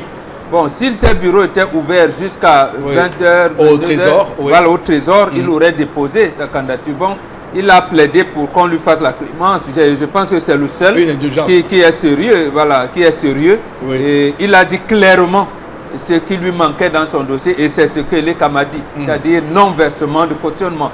Mais pour les autres, comment tu peux aller faire un dossier? Tu oublies de légaliser ton acte de naissance. On devait même les enfermer, Donc, entre nous, même les concours d'entrée en sixième, l'enfant c'est que ça doit dater de moins de 3 mois. Toi, tu légalises ça depuis 5 ans. 2013. Et puis 5 ans, tu légalises ton extrait de naissance, tu viens déposer. Et après, c'est toi qui gueules. Que tu sais pas- que tu c'est pas devais bon. te disqualifier à la fin. Est-ce que ça ne pose pas aussi le problème de la banalisation de cette compétition électorale qu'est la présidentielle? Non, justement, comme on dit, Est-ce que les gens prennent au sérieux cette affaire? ceux qui ne prennent pas au sérieux, c'est eux qu'on ne doit pas prendre au sérieux. Tout à fait. Donc Oui. ça traduit la personnalité de chaque individu qui veut se présenter. Vous Non, avez c'est vu tout. ce monsieur hommes de politiques. Bertin qui sort, qui bavardait partout. Bertin qui sont venus en règle, même nulle part. Pour totaliser, c'est que Bertin qui sort, on a rejeté. Mais il a Kodengui en même temps, hein. Il faut dire qu'il a déposé sa candidature. Il a envoyé ses Santal mandataires. Roger, tu es pareil, vraiment. Lui, il se retrouve à venir alors que son extrait date de 2013. Oh, vraiment. Voilà, le seul, c'est Billet a dit, je n'ai pas posé à temps, vraiment pardonnez-moi qu'on D'accord. prenne. En tout Voilà. cas, nous sommes dans les temps, madame, messieurs. C'est la fin de cette revue des réseaux sociaux. Merci à vous, Florazé. On va rester sur vous parce qu'on va prendre quelques réactions aux différents sujets que nous avons abordés sur ce plateau. Donc, les SMS des téléspectateurs ce matin, Florazé. Oui, alors les hôpitaux au Cameroun, j'ai pris au pif au Cameroun, ne valent vraiment pas la peine lorsqu'on on a un cas grave qui arrive auprès d'eux. S'il n'y a pas d'argent à l'instant, il n'y a pas de soins. Autre SMS ce matin. Voilà. Il y en a tellement. Au Cameroun, on ne donne pas des postes par mérite, hein, par capacité ni par aptitude. Les postes nominatifs sont devenus l'affaire familiale, politique. Et puis l'homme qui est un patient ambulant n'est plus au centre de toute action de préoccupation. Prenons un secteur comme celui de la morgue, Mbambo. Un secteur névralgique comme celui de la mort. Pour un hôpital. J'aime beaucoup votre terme névralgique. J'aime beaucoup névralgique. Voilà. Un secteur comme la morgue. Si il y avait une administration complète, est-ce que les corps allaient entrer en putréfaction? Est-ce qu'on devait confondre des corps? Est-ce qu'on devait avoir des individus qui procèdent par le trafic des organes humains? Si on parle d'administration, ne serait-ce qu'à ce niveau, monsieur Rifopoussi. Ou lorsque vous arrivez, vous dites même que vous êtes mal, vous venez déposer, on vous dit que non, vous payez d'abord ça. Ça, c'est l'argent qui va, permettez-moi l'expression, chez le croque-mort ou chez le morguier. Vous devez lui donner son argent pour qu'il garde bien votre corps. Maintenant, vous devez payer le formol. Vous devez payer ci, vous devez payer ça. Mais qu'on arrête un peu ça. Ce n'est pas administré, monsieur Rifopoussi. Vous tombez malade, vous arrivez à l'hôpital. Vous avez fait un accident, monsieur Rifopoussi. On arrive à l'entrée de l'hôpital, il n'y a pas de brancardier qui va devoir vous prendre avec le brancard pour vous ramener à l'intérieur. On demande que vous venez avec le taxi. C'est le taxi, on ouvre le taxi pour que le taxi vienne garer à l'entrée et qu'on se batte à vous porter, même si vous avez le pied qui balance. Lorsque vous arrivez, vous faites asseoir. On vous dit allez payer tel code. On vous fait les papiers. Vous devez aller payer. Si vous arrivez, vous trouvez 30 personnes qui font la queue à la caisse, vous vous alignez. Vous attendez que les 30 personnes qui sont devant vous payent d'abord. Lorsque vous payez, vous allez à la pharmacie. On vous donne les gants. On vous donne ceci. On vous donne cela pour qu'on puisse toucher votre accidenté. Arrêtons ça. Donc il y a aussi, et ça c'est un proche qui me le confiait tout récemment sur cette question de gestion des hôpitaux, parce qu'il ne suffit pas, Charles Hamel, et ça je vous suis, de prendre des décisions. Voilà. Encore faut-il suivre l'exécution. Merci. Est-ce qu'il y a un suivi managérial d'exécution? Dans le cas de Code, Oui. Lorsque le docteur Ntoné apporte cela, dans le jargon hospitalier au Cameroun, il avait dit que c'est la mutualisation pour le soin des malades. Ça veut dire que Mbombo qui arrive, accidenté de son état, on le prend d'abord en charge parce qu'il y a une mutuelle qui cause là. Même Absolument. Mbombo sait qu'il a une dette. Oui. Par rapport à ça, par Oui. exemple, le code de 25 000 Oui. à donner Oui. par jour, mais on le prend d'abord. Voilà. Maintenant, il pourra payer, ou bien les gens qui le suivent vont payer Oui, plus voilà. tard. Tu ne payes pas, on te rappelle que non, tu as 2 codes à payer, 3 Voilà. codes, mais les soins continuent. Donc, ce n'est pas le cas. Il faut d'abord aller payer le Payer. code, venir Avant avec de le faire ça. ticket. Non. Bon, à l'hôpital de Métèque. Stop de caution pour À l'hôpital de administrer les Métèque, soins. je dis de Métèque, celui qui connaît Métèque, le directeur a fait construire son bureau à l'entrée. Son bureau est à l'entrée de l'hôpital. Ça veut dire que lorsque le patient arrive, il voit. Il suit. Et il a les téléphones. Son rôle, il est plus que le réceptionniste, il a les téléphones. Il appelle, ce patient va où? Est-ce qu'il a déjà été pris en charge? Amenez-le chez docteur tel. Il connaît le ratio de chaque médecin en termes de consultation. Mais voilà ce qu'on demande à M. Rifopoussi. Il y a Voilà. encore le code alors qu'à la cantine, il y a le poste de police. Je crois qu'il y a un poste de police à la cantine. Pour faire Non, quoi? non, le code, c'est les cotisations qu'on fait les malades. Je connais le code depuis un moment. Avec le poste de police, là, il y a encore les Non, histoires on dit de que code. les gens volaient les matériels là-bas. C'est pour ça qu'il y a la police. D'accord. J'espère que la police là, va bien surveiller parce qu'on vous connaît. Oui, Florence, allez-y. Les hôpitaux. Alors, l'enfant ne doit pas, pour l'histoire du jour, l'enfant ne devrait pas rentrer. Ça peut créer une sorte de dissolution dans la famille. Et sans oublier que tout mal se traite. Et on peut encore guérir cet enfant. On doit seulement l'encadrer et être regardant sur son éducation. Cet enfant ne changera jamais. Il est à la recherche de ses parents. Donc, remettez qu'il aille chez son père. Enfin, c'est Rosine qui réagit.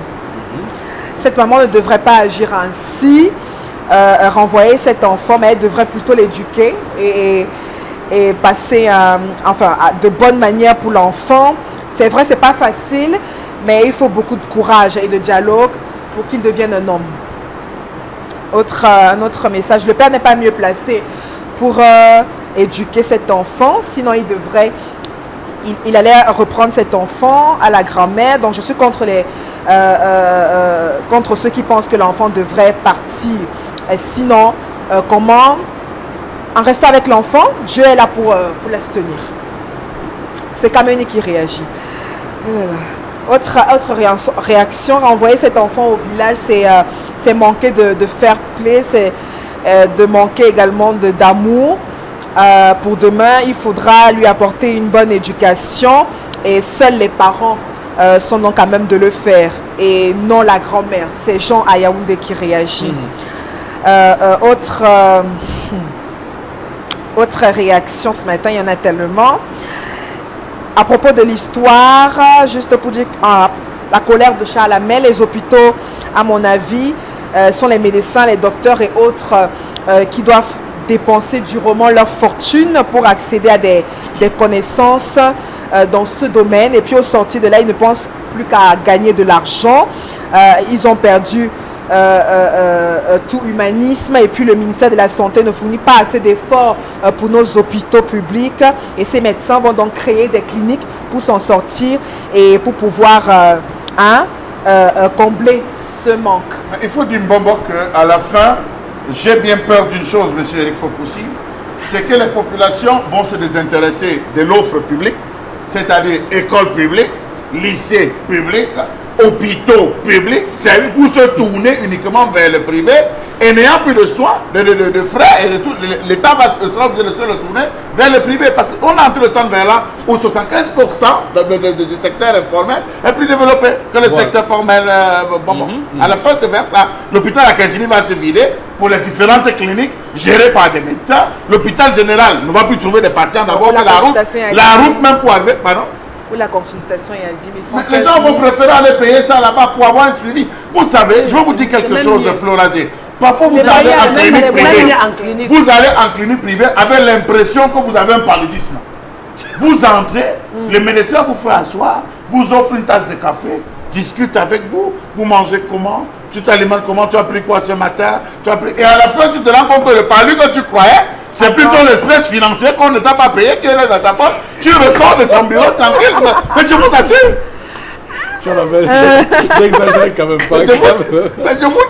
Non, mais de là à faire le rapport avec le ressenti du paludisme. Oui, vous n'avez pas encore connu ces mots-là. Vous n'avez pas encore connu ces mots. On a un lendemain de fête, par exemple, monsieur Rifopoussi, où un enfant a ingurgité tout et tout. L'enfant peut faire une crise, peut faire une indigestion. Vous aurez l'impression qu'on a empoisonné. Vous arrivez à l'hôpital, on vous dit donner plutôt tel petit jus à l'enfant. Vous l'enfant consomme. Et vous rentrez à la maison. Merci beaucoup, cher monsieur, pour vos commentaires sur le plateau du 10-12 le Zénith. Voici la suite. Are you ready to go in for a professional career? IUC brings to your awareness an HND professional program in industrial and commercial fields. Admission is currently going on in both Aqua and Log Basic campus. Entrance is by Fire Studies. Et donc on parle ce matin de l'Institut universitaire de la Côte. Et pour en parler au plateau B où on va se basculer, monsieur Fitzgerald Guena, il est chef de département Polytech Nancy. Bonjour. Bonjour monsieur Rifopoussi. Oui. Également monsieur Youpsi Otis, il est responsable des stages et entreprises. Bonjour. Bonjour monsieur. La première question, c'est pour M. Guena. Pouvez-vous faire une présentation globale de la formation Polytech Nancy hébergée au sein de l'Institut universitaire de la Côte? Oui, merci de nous donner la parole. Alors, Polytech Nancy est une école d'ingénieurs française qui a choisi de délocaliser sa formation au Cameroun. Donc, en 2+3. Donc, les étudiants que nous accueillons après le bac font 2 ans chez nous à l'IUC. Et après la deuxième année, vont faire 3 ans en Nancy, en France, à Polytech. Et donc, ils finissent avec un diplôme d'ingénieur et donc peuvent travailler sur le territoire français ou international. Alors, M. Guena, quelles sont les nouveautés de la formation Polytech Nancy pour cette année? Alors, je voudrais préciser que la formation est ouverte depuis 2013. Donc là, on en est à la 5e promotion. Et cette année, il y a une innovation parce que toutes les autres écoles du réseau Polytech de France nous ont rejoints. Je parle notamment de Polytech Nice, Polytech Paris Sud, Polytech Orléans et d'autres écoles comme l'École nationale supérieure de géologie de Nancy et l'École nationale supérieure de génie des systèmes et de l'innovation de Nancy. Et donc, toutes ces écoles recrutent après un bac+2 chez nous. Et donc, à qui s'adresse, M. Nguena, cette formation et quels sont les profils recherchés? Alors, cette formation s'adresse aux étudiants qui ont obtenu cette année ou l'année passée leur bac C, D, E, F, ou alors ceux qui ont un GC Advanced Level avec minimum 4 papers et de bons grades. Donc, nous attendons aussi beaucoup les étudiants avec minimum une mention assez bien, bien, très bien. Et nous souhaitons leur offrir les meilleures écoles publiques françaises. Absolument, Monsieur Nguena. Et la prochaine question, hein, c'est pour tous les deux, Monsieur Nguena et Monsieur Yomsi. Alors, quels sont les moyens déployés pour le bon déroulement de la formation au Cameroun? Alors, en tant que formation française délocalisée au Cameroun, vous doutez bien que les moyens alloués pour cette formation doivent être un peu plus élevés. Donc, du coup, nous avons à l'IUC un atelier de fabrication mécanique où nos étudiants peuvent s'exercer, des salles d'informatique avec tous les logiciels utilisés en France qui sont utilisés ici au Cameroun par nos étudiants, et puis des salles multimédia et des laboratoires électroniques pour leur formation et leur apprentissage. Peut-être aussi passer le micro à M. Yomsi. Oui, tout à fait. J'aimerais ajouter à ça les visites d'entreprise qui sont faites de façon quotidienne, de façon habituelle, c'est-à-dire au minimum une fois par mois, pour montrer déjà aux futurs ingénieurs quelles sont les réalités professionnelles qui les attendent après leur formation d'ingénieur polytechnicien. Et donc on reste avec vous pour vous demander, hein, vous qui êtes le responsable des stages et entreprises, M. Yomsi, comment se passe l'immersion en entreprise des étudiants de Polytech Nancy? Merci de la question. J'aimerais ici d'abord citer les types de stages qu'on a durant cette formation au Cameroun. Nous avons en première année un stage de découverte qui est de 1 mois minimum. Et en deuxième année, nous avons des stages de perfectionnement, aussi minimum d'1 mois. Et en troisième année, nous avons les stages projets. La particularité de ces stages, c'est que c'est une thématique donnée par une entreprise et pendant 9 mois, l'étudiant doit s'atteler sur cette problématique et apporter des solutions. Et à la fin de cette, de cette présentation de solutions, l'entreprise est libre de financer ou pas si elle est satisfaite de la solution proposée par l'étudiant. Et donc, quelles sont les dates à retenir pour les téléspectateurs désireux de s'engager dans la formation Polytech Nancy? Alors, nous avons la date du 25 août où nous allons faire un concours général dans les 3 régions suscitées, Bafoussam, lycée bilingue, Yaoundé, Polytechnique Yaoundé, et Douala dans le campus de Lorbessou et Aqua. Nous avons aussi la date du 13 dans le centre unique de Lorbessou. Vous dites 13 septembre, hein? Oui, 13 septembre. 13 septembre, ok. D'accord. Alors, quelles informations les différents candidats doivent retenir pour ce qui est du dépôt des dossiers et des différents centres de concours, M. Nguena? Alors, déjà, juste pour préciser que pour Polytech Nancy, le concours est prévu le 13 septembre. Concours uniquement sur le campus de Lorbessou. Oui. Donc, en termes de dossiers à constituer, il y a une fiche à télécharger sur le site internet de l'IUC, www.iuc-6univ.com. 2 photos 4x4, des frais de dossier de 25 000 francs CFA. Et puis, les photocopies des relevés de notes des bulletins de la seconde en terminale. D'accord. Merci beaucoup à vous, chers messieurs. C'est nous qui vous remercions. Merci beaucoup, Rick. Your awareness and HND professional program in industrial and commercial fields. Admission is currently going on in both Aqua and Log Basic campus. Entrances by Fire Studies. Retour sur le plateau du 10-12, le Zénith de ce jeudi 16 août 2018. Mesdames, messieurs, merci infiniment à vous de nous rejoindre. Tout de suite, interpellation. On va regarder l'élément tourné par Cédric Chouna et on revient pour les commentaires en plateau.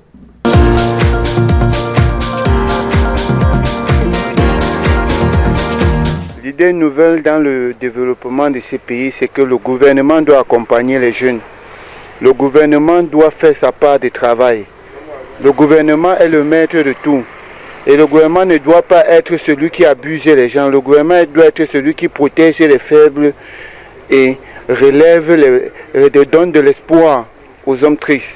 Regardez par exemple l'entrée d'un marché comme le marché Mbopi. Un marché qui gagne des milliards. Mais regardez l'entrée. La communauté prend l'argent. La perception prend l'argent. Tous ces gens-là, ils prennent l'argent. Mais où part l'argent là? On n'arrange pas notre pays.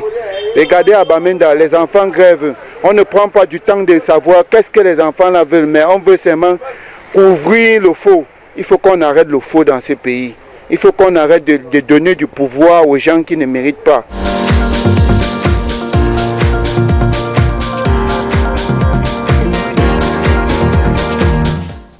Voilà, interpellation ce matin qui engage clairement la responsabilité de l'exécutif au Cameroun, exécutif bicéphale comme vous le savez, avec un président de la République et un premier ministre, donc qui est le chef du gouvernement et le président de la République, le chef de l'État.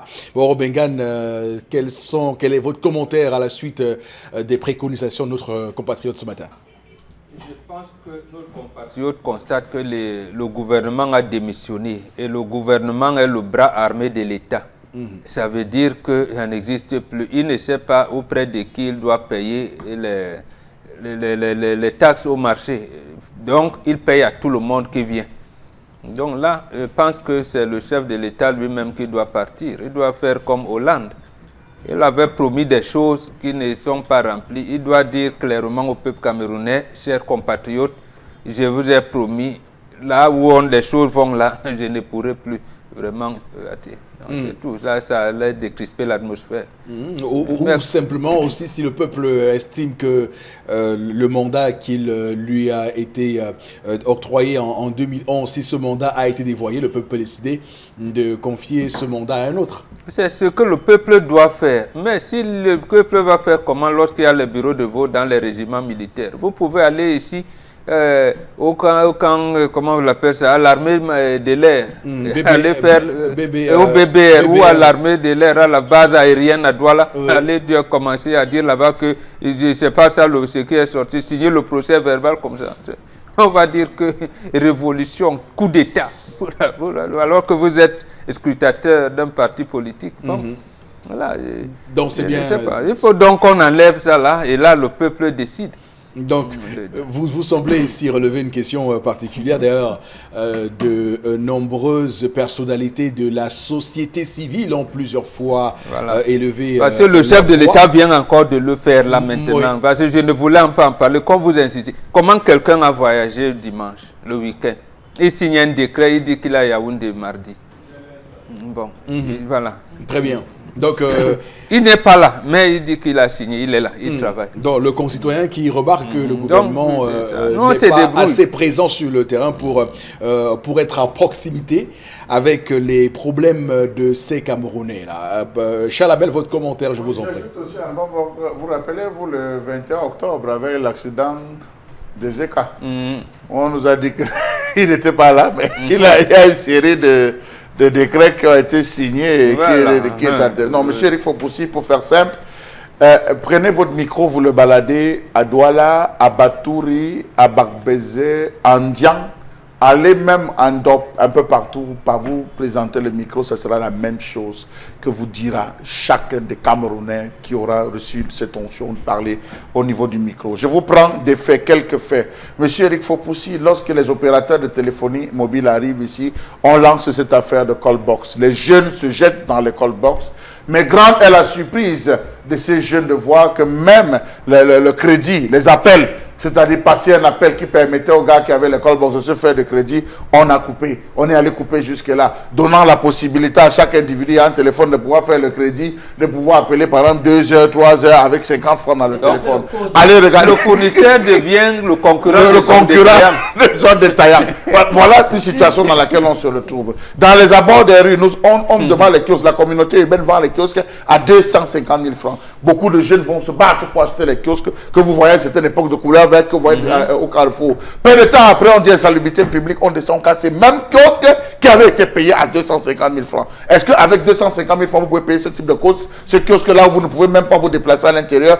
Autre chose, monsieur Eric Fopoussi, les Camerounais avec cette affaire de remorquage de voitures, Tonnet a utilisé l'asphalte, le goudron, le bitume, qu'il a divisé. Parce qu'il faut préciser qu'il a divisé les rues pour prévoir les parkings. Vous arrivez, vous centrez votre véhicule à l'endroit exact, dans le blanc même qu'on a mis, l'encart qu'on a mis, vous centrez, vous êtes surpris qu'on vienne saboter, qu'on vienne mettre des sabots sur votre véhicule. Vous essayez de bavarder, on vous dit grand, c'est 10 000 ou c'est 25 000 là-bas, choisissez. On tombe où? C'est à vous de trouver là où vous allez tomber, tant pis pour vous si vous vous cassez.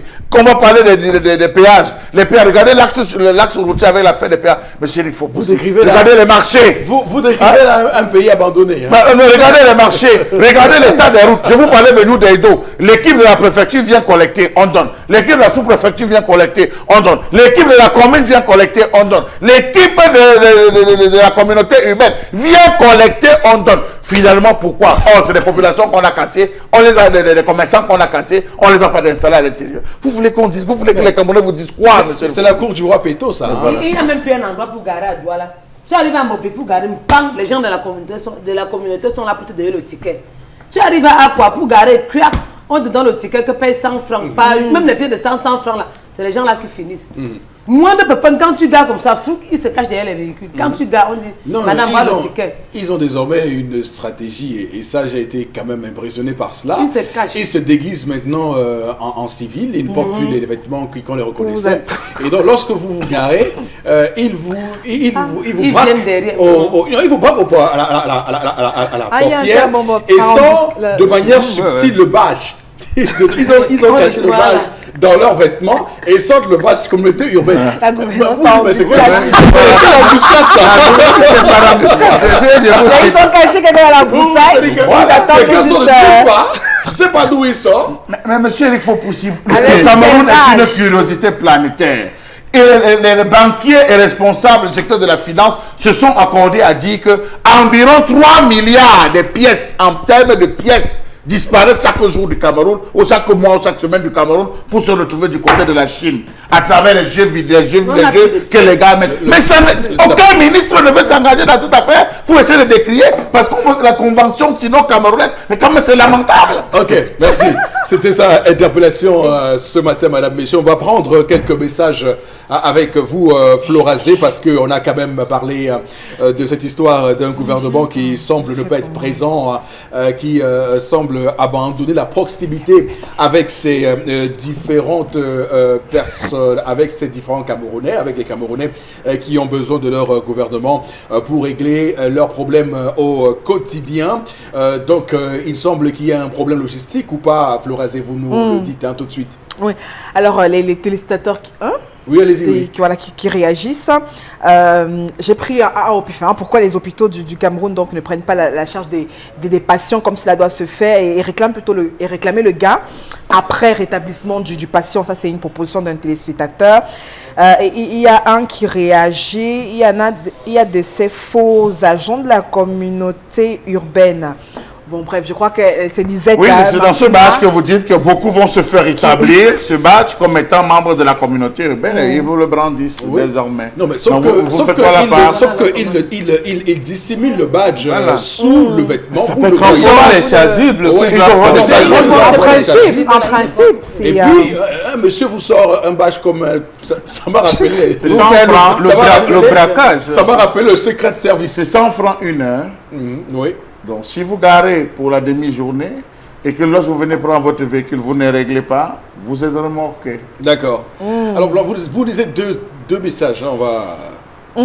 bon, vous voyez par rapport aux commentaires, il y en a qui arrivent pour dire que ça vaut vraiment pas la peine avec la gestion de la cité. Un autre message qui dit que l'administration également des hôpitaux, c'est vraiment pas la peine. On administre enfin, les soins ne sont pas véritablement administrés. Et puis, il y a un téléspectateur qui nous demande d'être africain. Je ne sais pas pourquoi, restons africains.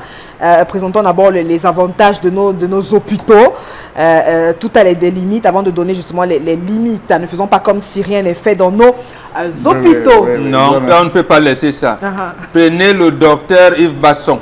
Il a dit qu'il leur arrive souvent, eux médecins, de dépenser leur argent parce que ça ne va plus. Ils ne peuvent pas, ceux qui ont la conscience professionnelle, qui sont dans le social, ne peuvent pas laisser les malades. Et ils en ont marre de laisser les gens mourir devant eux. D'accord. Donc ce n'est pas nous, c'est eux. Et il faut c'est les préciser, médecins eux-mêmes qui l'ont dit. Et il faut préciser que le journaliste s'intéresse au train qui n'arrive pas à l'heure. Alors, monsieur Rifopoussi, je vais vous raconter peut-être quelque chose qui va vous faire sourire. rapidement, Hier, nous étions assis, on discutait avec quelques personnes et subitement le tonnerre a grondé. C'est là où ce patron nous dit, depuis que la saison de pluie a commencé, il y a plein d'employés, lorsque les premiers gouttes tombent, sont obligés de disparaître pour aller sauver les meubles à cause des inondations. Nous sommes tout à fait inondés d'émotions. Et nous, on fait comment dans notre Après ce que vous venez de déclarer. Non, il faut dire à ce monsieur que travail n'est justement, l'Africain ne s'accommodait pas de ce qui était faux.